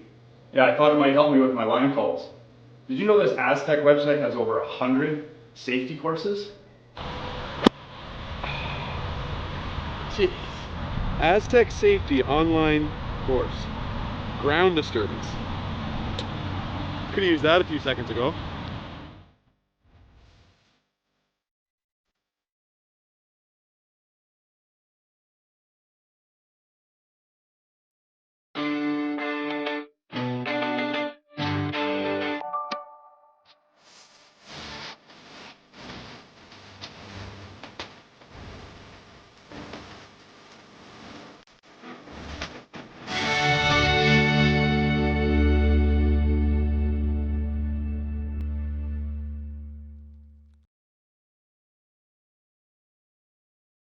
Live curling rocks. And this November, the best in the world are coming to Tahoe. Get your seats now at gsoctickets.com. But hurry, early bird pricing ends soon. Welcome back, everybody, to this quarterfinal match at the Henderson Medal Fall Classic, presented by Coyote Tractors of Ontario. My name's Gord Copperthorne. I'm joined this evening by Sean Joyce. We are coming to you live on Curling Stadium as part of the Curling Zone offering. If you're interested in any of the other scores on the other sheets, feel free to take a peruse of Curling Zone. They do a great job of keeping all the stats up. If you like what you're seeing and hearing, feel free to like us, click a happy, add a comment, subscribe, whatever makes you feel good. So, 5 under the belt, 5-3 lead. Is anybody feeling like they're in the driver's seat? Well, Dunstone probably does right now, but I mean, it's not so comfortably in the driver's seat that they can afford to let up. It does change the shots for them here. You see them play their first 2 rocks into the rings in the middle, and now I think they might play this as a tight guard. They might even play it right in. didn't see him indicate how high he wanted it, but you want to keep everything on the middle. Van Amsterdam through 2 corners, and this is that cat and mouse game, the jockeying for position. We talk about it so often. Dunstone's not thinking about stealing. That's not the reason he's putting the rocks in the middle. He's putting the rocks in the middle to force Van Amsterdam to deal with them sooner or later. And while Van Amsterdam's dealing with the rocks in the middle, Dunstone's going to deal with the rocks on the corner, and it's see who can deal with the opposition stones faster and get their end set up. And is Dunstone thinking, I do not want blank? Or does Dunstone want blank? You know, with a 2-point lead, he's probably okay with a blank here because Van Amsterdam is starting to run out of ends. What he doesn't want is he wants to keep Van Amsterdam on the defensive. So you keep the rocks in the middle. Probably not happy with the lineup they got on that because there is the lineup where he could get the triple and probably keep a shooter on the corner. Mm-hmm. Triple and keep your rock in play. That sounds like a good outcome. Well, then unless you get it too thin.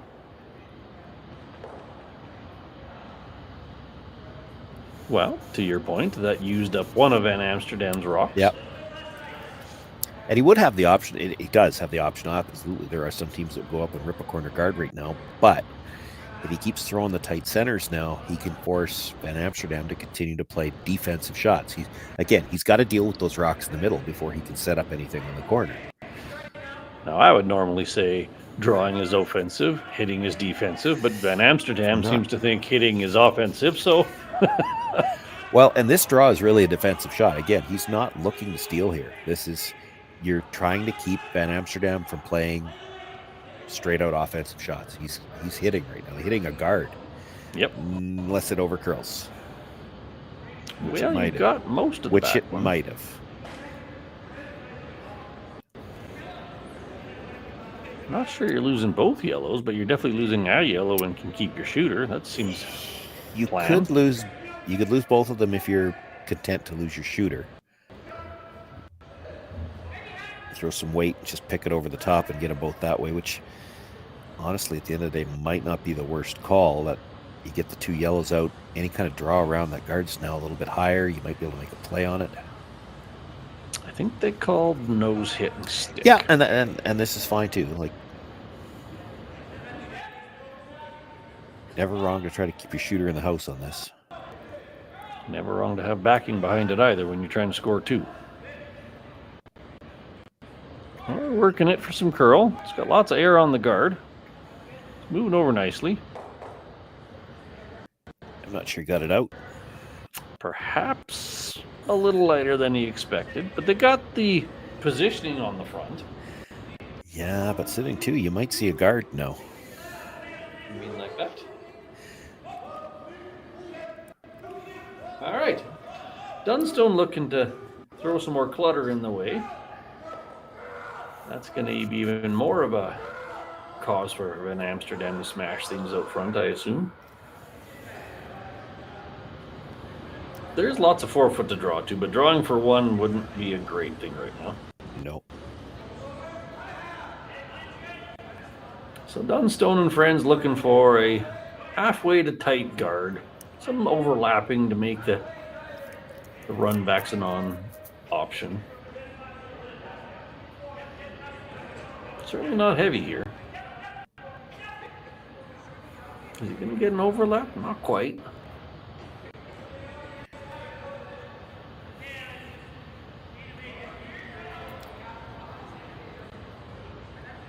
I would be shocked if he plays that draw. I was holding my breath because I just said I couldn't imagine he'd throw the draw, and then he walks up there and taps it. I kind of pictured the run back, yellow, green, yellow, clean things up in a lot of ways. That seems what we've settled on. Hardy cleaning up his shoe and getting ready. All right, so almost straight back, little off straight back. Well, you nose hit it. You're awful close to doubling the yellows that are in the house. The conundrum being your shooter would stay as a center guard. It would. A little speed wobble there. And a pop. And judging by Parker jumping on it, they need more curl. All right. Couldn't hit it on that side. Well, a yellow. Hung it on for second. I'm milking this for positive. I'm struggling. You took yours out of the control zone. You left the guard. At least it's green. But now Dunstone's just saying thanks for the interference to hide behind. Well, and half the sheet's gone. Like there's nothing on the outturn side. Short of really long raises.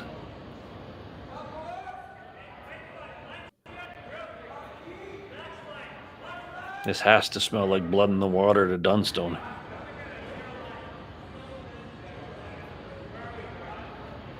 All right. Yeah, they keep sweeping this for curl, though. They're going to end up deep. I was just going to say, it doesn't look like it's stopping anything short of T-line. That's a strange to see mistake. Yeah, you got to draw now. I think Evan is on the same page as you. There is no other recourse. First to the forefoot.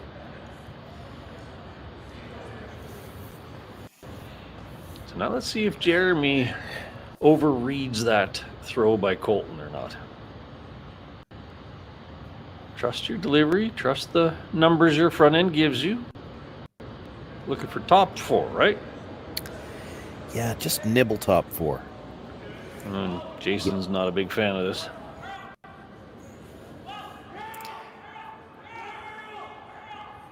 These are always the ones where you got to be careful. You already know it's heavy. You're sweeping for curl. Well, now it's heavier. Tit for tat. That was 2 draws down. You might call it a fast path, but the fact that Jason recognized it as heavy immediately makes me think that it was just overthrown. Yeah. All right, let's see if Dunny has draw in his back pocket. He's certainly thrown lots of them tonight. Once again, looking for something top 4-ish. There's plenty of space between that guard and the house to get fully buried.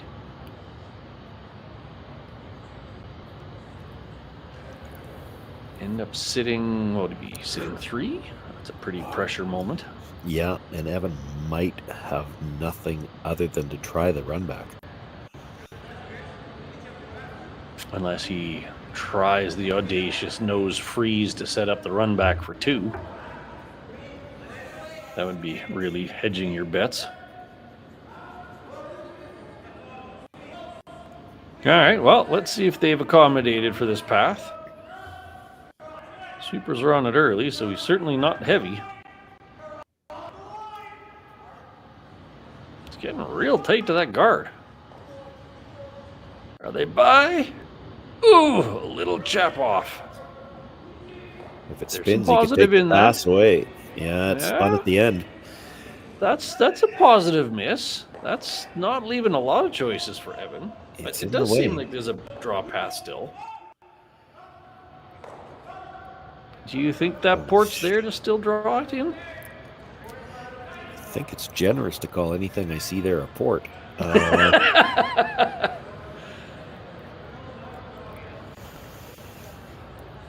That's what I'm seeing. Their best way in is probably off their own, but mind you, if you make that now, that might be your shot. You try to get in some other way. That might be your only shot for 2, is to come in off your own. Can you just catch an inch of that high yellow and spin down to the top 8, top 4? Could you play that same in-turn draw? The stagger's the right way with the guards. Looks kind of ugly from the camera, but the overhead's not so bad.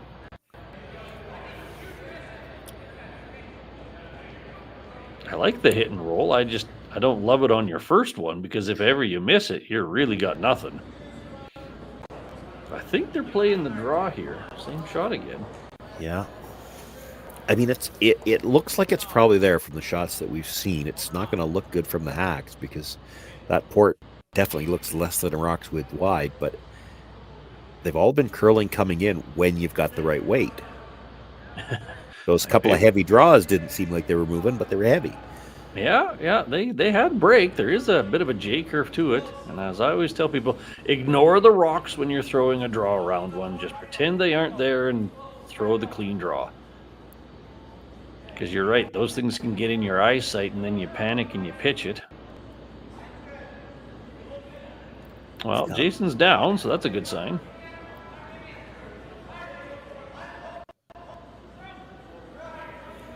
They're not oversweeping. Got to get it to go over a little bit. It's through the port. That's got to stop. Well, 5-ish tries and finally it's in the 4-foot. Good shot.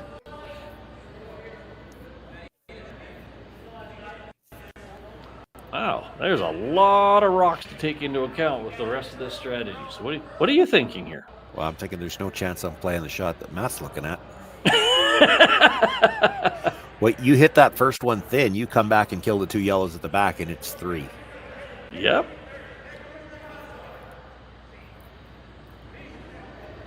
Did you like the nose freeze? Yeah, I don't hate it. How does he score 2 if you come in there? Even if you're a couple of feet short of it, I guess he still got the roll in off the side one, but...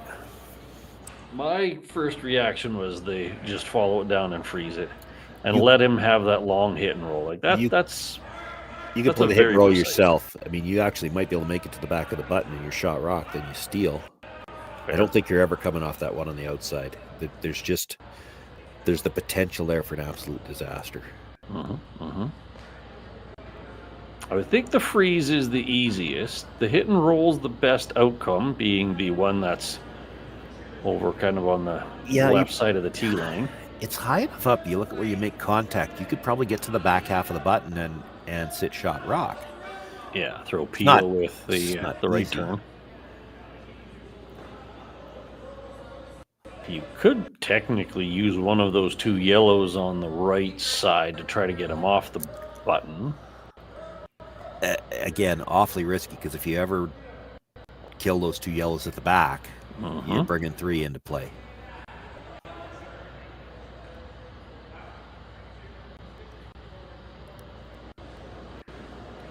Don't you wish you had a microphone right now to listen to them? Well, they seem to like this one. Yeah, I don't know if he's going after the double necessarily. One of the Harndens I saw just said, "Well, let's just hit and roll off this one," that's a safer option. I mean, you have to hit this fairly thick to make sure that you aren't going into those 2 yellows at the back. So the absolute perfect is the, call it 8-foot double takeout to sit shot buried.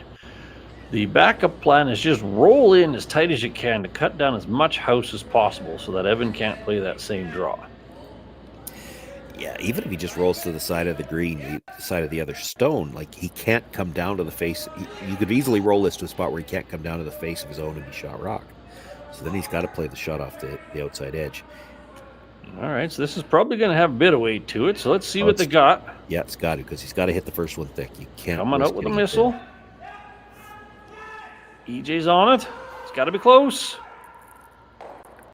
Ooh-yah! That was just a hair thin. Got Evan off the button, but that didn't really help him a whole lot. There is a chance. There's a shot for 3. There's a couple of them. You could almost get to it with the heavy draw again. That was my first thought. It kind of looks like the same path because he was almost onto the center line, right? Yeah, you got to get by the one that's biting the 4-foot. That's a little iffy. Worst case scenario, you chap off of it and you get your 2 because you're only throwing back line, right? Yeah, you could. Yep. That's the safe on that, right? You're throwing back line, trying to move that yellow one, call it 1.5 feet.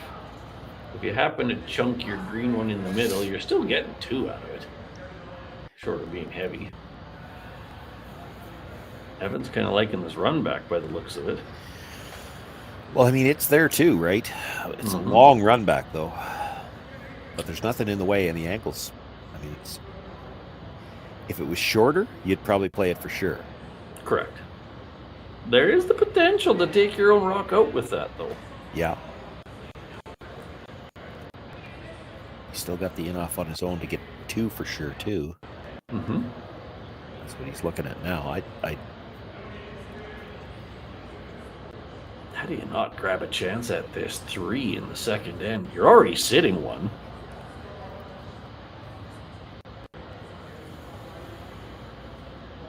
It's so funny, the overhead really makes that draw look appealing, but the straight on makes the draw look horrible. But that was your point on his last draw, too. Yeah. He's playing the run back. So we're looking for just a hair on the high side. Call it 7/8 on the green, up the high, mid guard. All right. Make this your champ. He already made that triple for 1, so why not do another one? He's got hitting going well for him.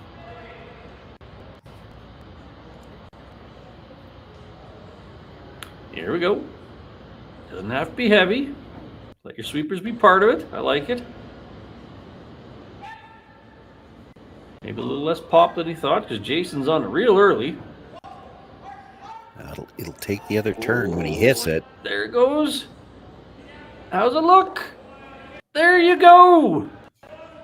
Excellent shot for 3. Nothing like a 15-foot run back for your 3. That makes the score 6-5. What does this look like? Walk us through it. Well, on the other hand, you didn't see as much pop as usual, so they got the inside brusher on right away, trying to hold the line. He still got plenty of rotation, which helps hold it. At the end, it actually could have stood to curl just a hair more, but with that quiet weight, half a rock on the second one, it doesn't roll very far. Brilliant shot. Yeah. All right, so it's 6-5 in Amsterdam after 6. We'll be right back. Developed over a decade in collaboration with the finest ice makers this side of the Atlantic, the Pebblehead PB5 is nothing short of a triumph of sophistication and craftsmanship. Weighing less than half its lumbering copper predecessors, yet boasting tenfold their durability, the PB5 delivers perfect, consistent ice, time after time. The PB5 by Pebbleheads.com, the apex of ice-making ingenuity for the roaring game of curling.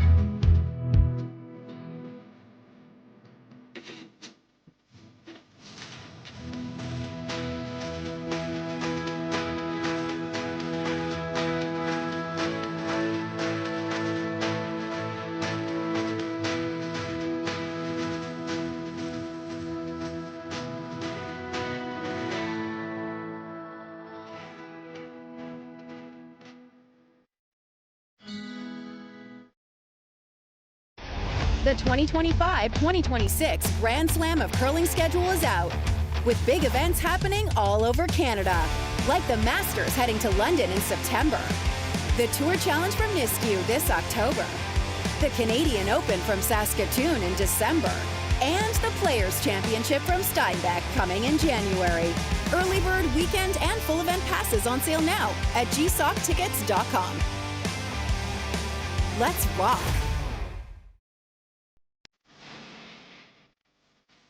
I've got this one.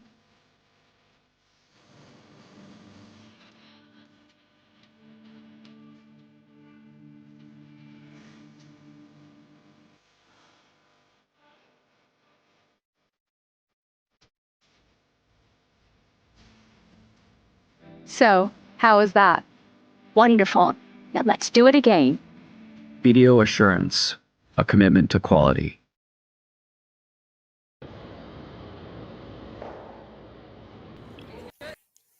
Well, with 1 point separating the teams here in the 7th end, the play has slipped into the rings. And in this case, you'd expect it's a very good chance probably both teams might be content to play this through for a blank. They're, I have to think, a little tight for time. See if we can get a peek at the clock. And with that 1 point separating the teams, Van Amsterdam happy to have the lead. Dunstone might be happy to have the hammer coming home. Looks like we're going to have an exchange of hits. There we go. Time. You know, if you play a quick end here, it's not a problem for either team, but definitely Van Amsterdam a little tight for time if he had to play an aggressive end here. Doesn't look like that's going to be an issue now.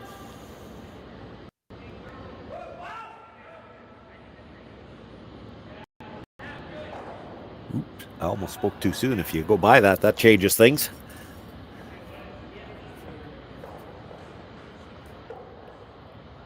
Evan calling this one into the ring, so he doesn't even want to entertain the notion that Dunstone might try to score a deuce here.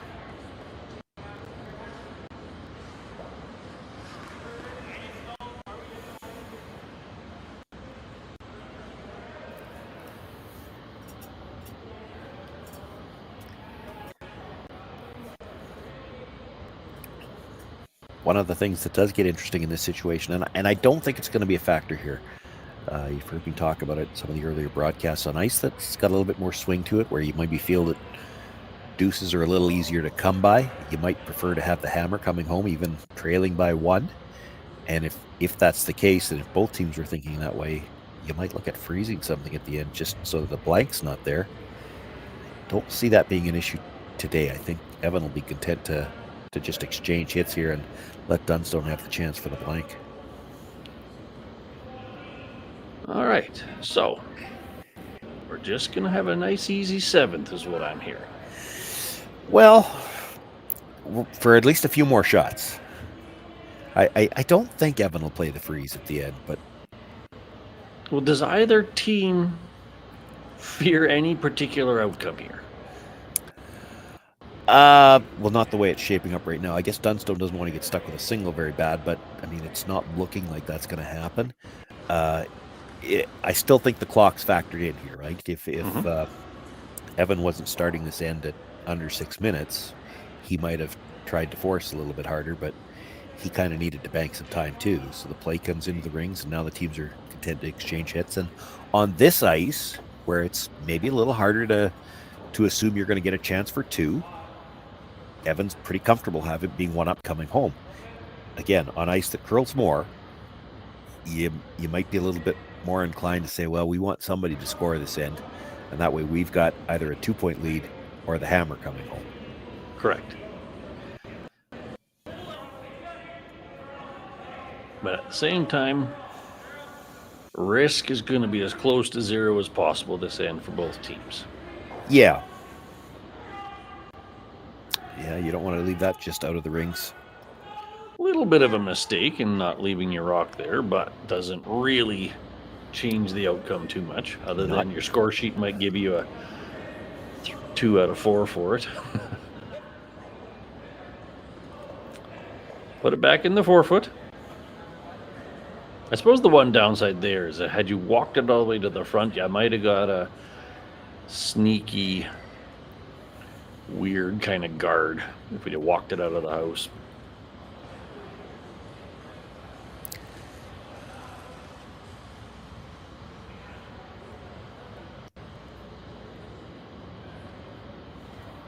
All right, so that didn't quite make it, but technically you could draw behind it, but that's so tight you wouldn't want to even risk it anyway, so yeah, smack it. Absolutely. Would you roll this for a corner guard? Nope. You're playing for the blank now. If you were trying to score, you were coming in, because that's third's last stone. Absolutely. Evan's already down at the other end. He is tight for time. Should be better now. We've had a pretty open end.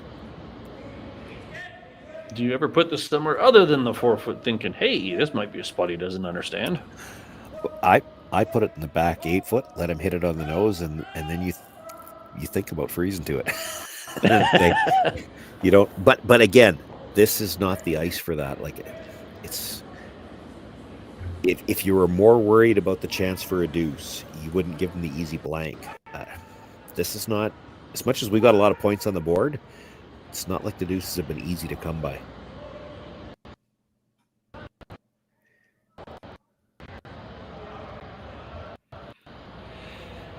Well, they chose to put it right on the tee line, so your little freeze opportunity is not an option, but that's okay. You freeze to it now, he's drawing for... You hit this on the nose, you freeze to that, he's drawing for 2, so I don't think you're going to give him that.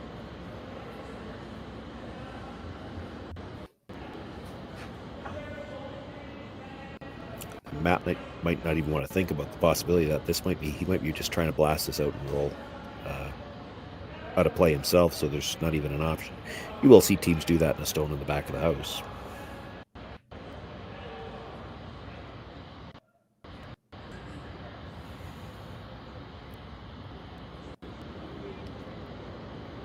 All right, so working our way towards the blanked end. Nothing fancy, nice and simple.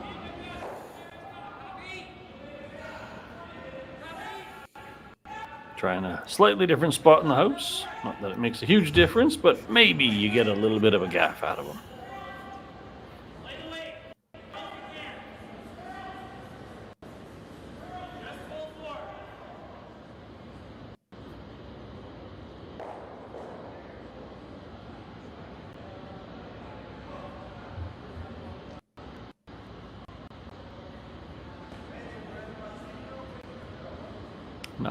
Not heavy. Working it hard, but hey, it's just got to be in paint.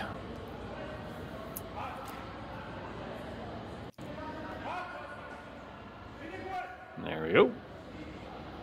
Now Dunny's going to have the quick little peel and run. Did what they want. Peel. Yeah, did what they wanted to do. They've forced. There's definitely a preference. And both of these teams, I think, have the same preference. They prefer to hit from the outside in. Matt also got that preference for his out turn as a rule, so he still throws the in turn really good. But if anything here, you forced him to his less favored turn, I guess.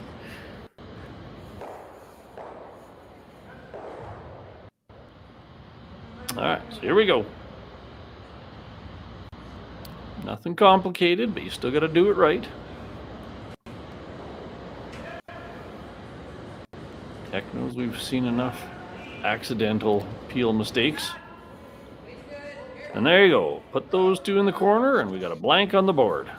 We'll be back in just a couple.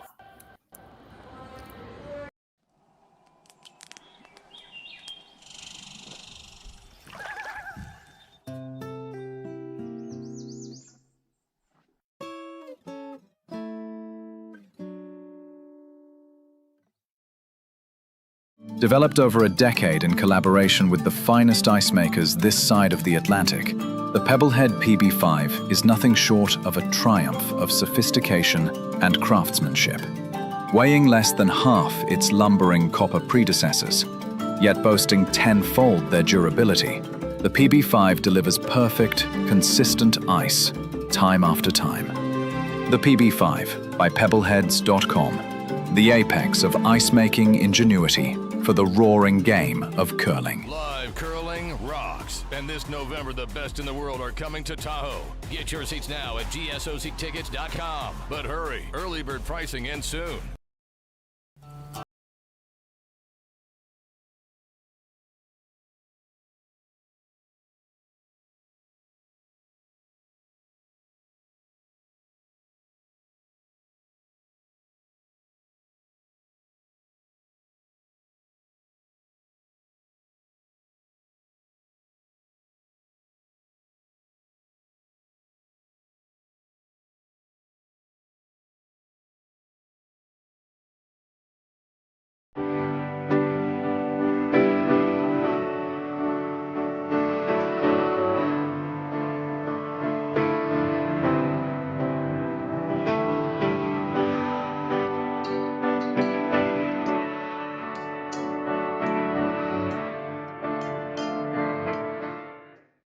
Ste.Marie Airport Development Corporation, owner and operator of the Ste.Marie, Ontario, Canada Airport, is proud to support the Sault Curlers Fall Classic and welcome all to beautiful Sault Ste. Marie. The Sault Ste. Marie Airport. Go there to get anywhere. Welcome back, curling fans. This is end number 8 in what's proven to be a very back and forth exciting semifinal between Van Amsterdam and Dunstone. Dunstone's down 1 but has hammer. Sean, what do you think? Well, it's that classic age-old battle. Well, maybe not age-old, but since the invention of the free guard zone, it's been an old battle. Would you rather be the team that's one up without last rock or the team that's one down with last? And on this ice, I would feel a little bit more comfortable in Evan's situation. You've got that lead, and as much as we've got a lot of points on the board, it's not like it's been real easy to set up the deuces. In fact, most of the big scores that have come up on this board, it's been mistakes. If you play mistake free, it's hard to set up a deuce on this ice. That said, Evans also had the savior hits in his pocket. Yeah. So, this looks like double corner. Bit surprised for double corner when you're only really trying to get a 2. You know you're playing against a team that's willing to walk up and peel the corners, so you maybe feel like you need 2 to get started. Sure, you can afford to lose a few rocks, I get that. Evans doing, as you said, crowd in the middle, trying to make Dunstone be defensive and play through that path. Does he throw a second guard, or is he just going to try to put them in the house now? It would be tempting, I think, here to throw the second guard. You come into the house, and Dunstone's going to run the guard straight back, and he might kill all 3.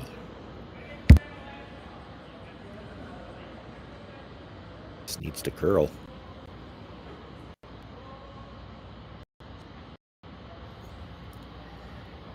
They had to give it a little bit of brush to get the curl. They got the 3 guards in a row, or the 3 green rocks in a row. They got second guard, but the first 2 were a little closer together than they might like. Maddie thinking they're going to play the freeze on the shot stone for now.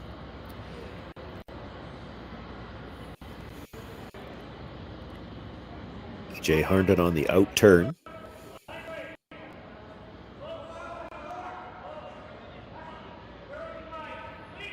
Rushers were waiting for a line call. They've been off and on. They know the weight's close.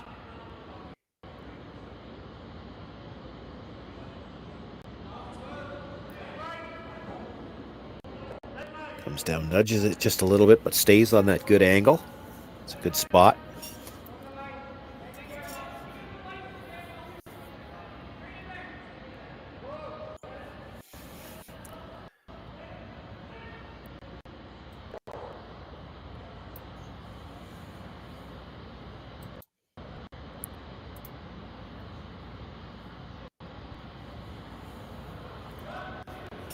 Jason being asked to come down, get to the inside corner of that stone.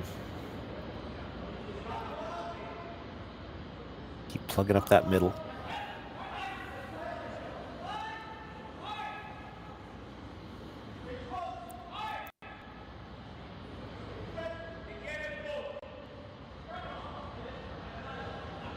Both brushes working it.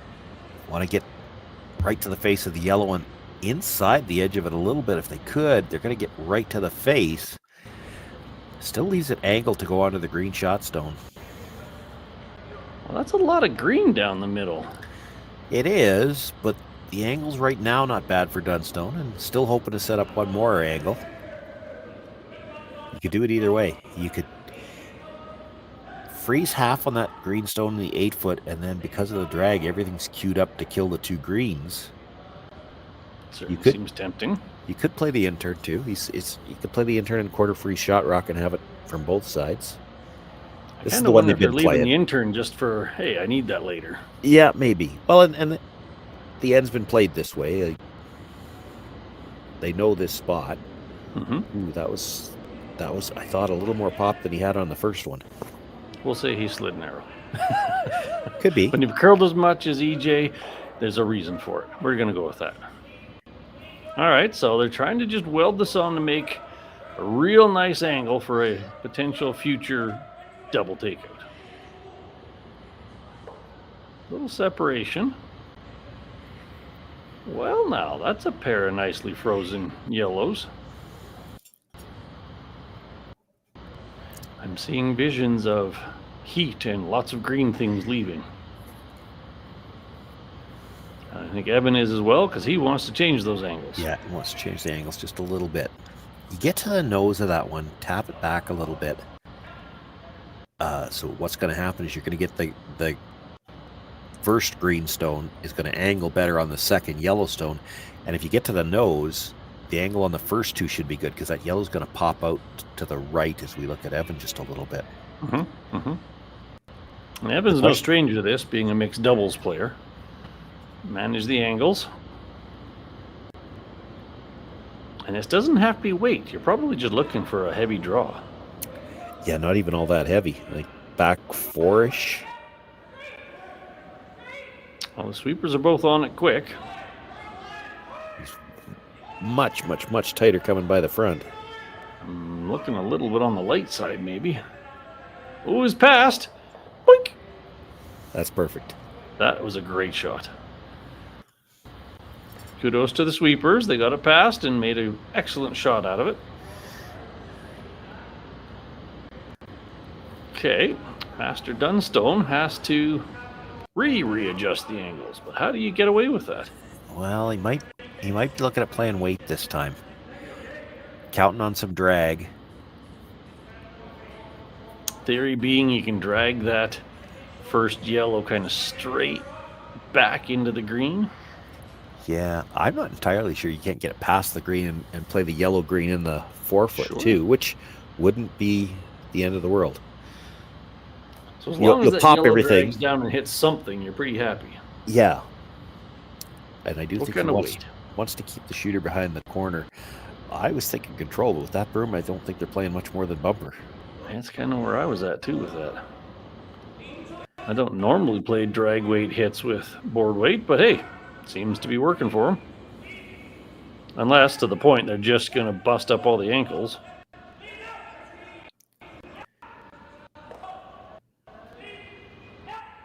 Not a heavy sweep, so they seem to like it.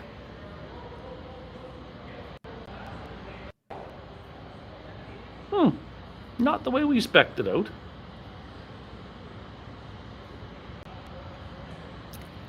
It gives them better angles again, though. Yes, it does. Those greens are in a very straight line. Yellows are all accessible, for good or for bad. Evan doesn't like the fact that the yellows are accessible. No, talking about the guard. So if Evan chops off this side of the house,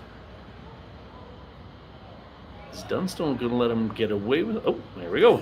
I think Dunstone's running something back after that. He may not run it back hard, but I think he's running something back. The yellow-green angle is just too good. Hard to take it away without staggering. You'd have to play something into a stagger somehow or another.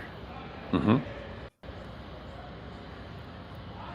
Kind of looks like you could go straight back with the greens and get a bunch of green ones moving. If you did it brilliantly, you might leave at least one yellow behind. But this short yellow into green, possibly drag into the other green, is not good for Van Amsterdam.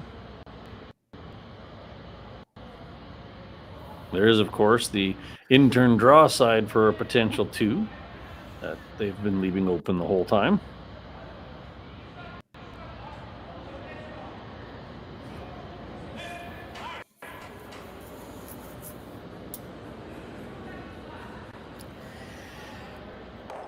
I think most of this conversation is about what are they playing. Like, the only shot that I've seen them really discuss, like they're talking about options, but they've talked about playing for themselves is the guard. And I think all these other angles that they're looking at are, well, what is he playing if we play the guard? And if he makes one of these other shots, now the guard's in your way.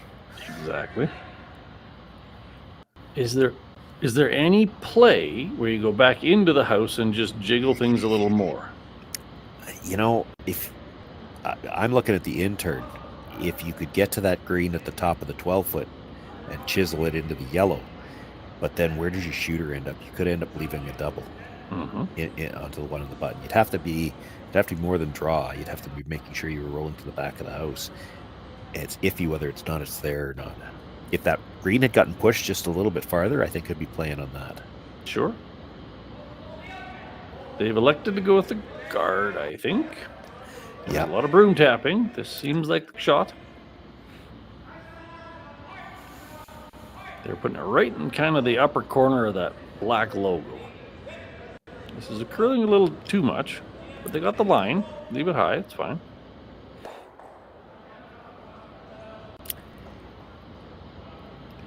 Yeah, you knows that though, and it's still. So now, this is that one that Van Amsterdam was identifying, that kind of yellow angle into the pile. Yeah. I don't know if you play that here. They're going to call timeout. Your third's last stone here. If you play it here and you don't make it, what do you have left? Now he certainly expects he's going to make contact with something. It does seem a bit early to chase that one. It's always going to be there. The problem is the green guard, to make anything off the guard that he just threw, it's straight back. And if you just miss a sliver, you're still leaving it guarded. Do you ever run the middle green back into back? That I can see a scenario where green's sitting 3 after that. Yep. And that's not a good scenario. No. And just double peeling the center guards isn't great either, because then all the angles that you're exposing are green onto yellow. So I don't think he wants to peel those now. If there was a way to peel the top 2 greens without any risk of losing one of those corners, because he might need one of those corners later. I was just going to ask, is there enough room to come around and promote that yellow one? Yeah, I don't think so. I think he's playing the straight back. All right. This is what I was seeing before they called the guard, and that's why it's good that the guard's as high as it is. They've made the shot as tough as they could.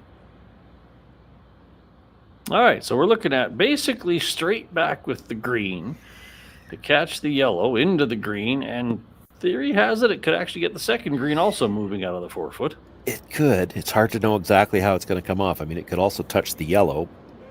She's not going to throw this real hard, I wouldn't think. Let your sweepers have a chance. Well, they needed to come up. Close. Well, it wasn't quite how they scripted it, but they managed to get a lot more room and one green out of the way. Yeah. You're sitting, what would you say, 2, 4, 6? That green pair is very doubleable, though, so that's a different conundrum for Van Amsterdam. Well, I think green's sitting 2 right now. And what I see is he's got to freeze the pocket. They're going to call timeout and talk about it, but it does seem like a smart place to put it, because that pair of greens is just not good for Van Amsterdam at this moment. Freeze the pocket, push yours back a little bit. Yeah, you could do that, because if you push yours back a little bit, you can probably get a little bit angled onto the yellow. Mm-hmm.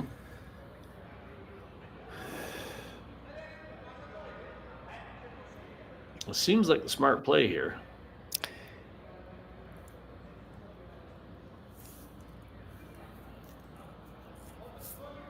I don't know if I love the idea of the bottom green one getting moved over any. That's the one potential downside of pushing the first green. Yeah. So you really got to catch that thin. Got to get to the inside for sure.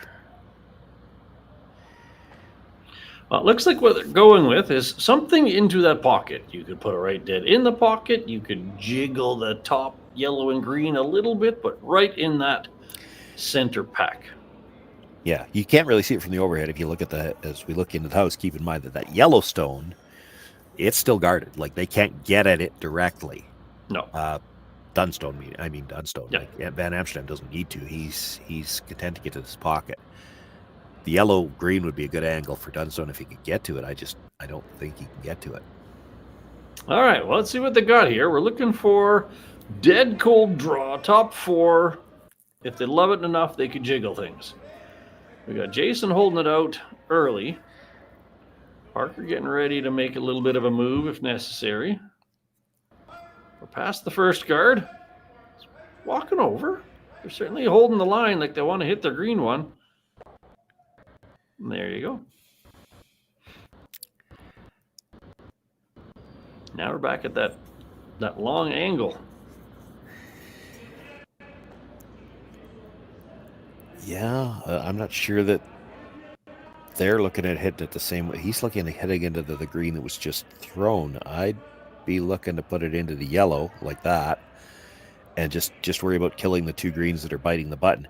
You still got to have to figure out how you're going to score 2, but right now you better worry about being able to score it all. Yeah, if you don't move the stone off the top of the button on this one, you may not have a shot for your last one at all. So, we're getting up in the the complexity and difficulty factor, but we're looking for about a 45-degree angle. Slam it into, in our book, preferably the yellow one. Yeah, 48 degrees, I think. 45 might be a little off, yeah. Sorry, I didn't pack my protractor. Oh, you're right. That's a little steeper. That depends if you're going for the green or the yellow. Probably closer to about 52, yeah. All right. And then hit the yellow, hit the green, hit something, and hope for at least 2 greens to move. Yeah, that one on the top of the button needs to move here.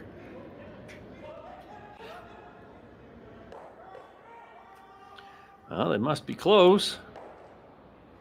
Ooh, too thin. Skins it over the top of everything and hits a useless little green over on the far side, and has now left himself very little over there. There is a well, he can come off the green into the yellow, and it's only going to be for 1 because that green at the top of the 4-foot, you're never getting rid of it. So is that what Evan says I don't want you to have? Because he's got choices now. What does he want to take away?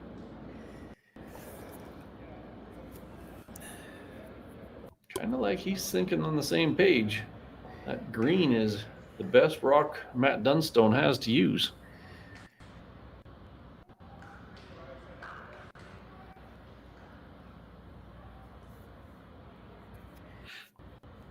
You know you're in a decent place when you're taking out your own rock just to remove options.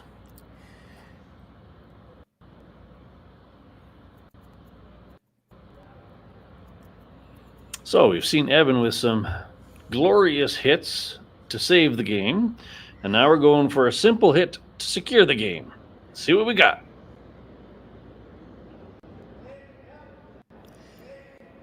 Parker with the broom down. Needs to roll out on this as well. That's the whole point. Doesn't care if he loses one of the ones at the back. Doesn't. There you go. Gets rid of the green. There's no angle over there at all. So what are you seeing, Sean? I'm seeing double green guards into trying to triple the 3 out of the 4-foot for the win.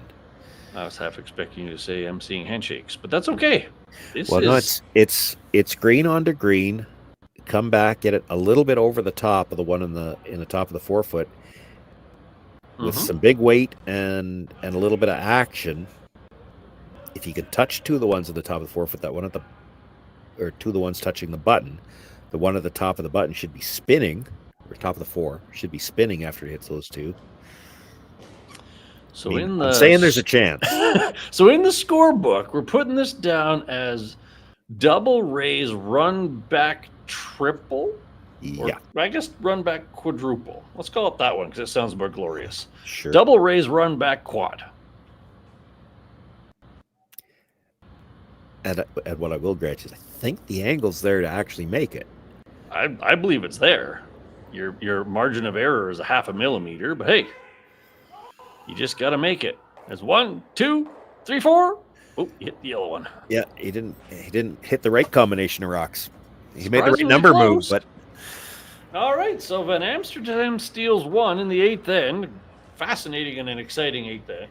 And he takes the 7-5 victory over Matt Dunstone in the quarterfinal to move on to Sunday morning.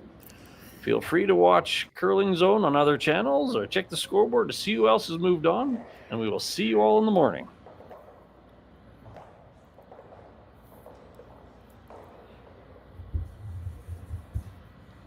Live curling rocks. And this November, the best in the world are coming to Tahoe. Get your seats now at gsoctickets.com. But hurry, early bird pricing ends soon.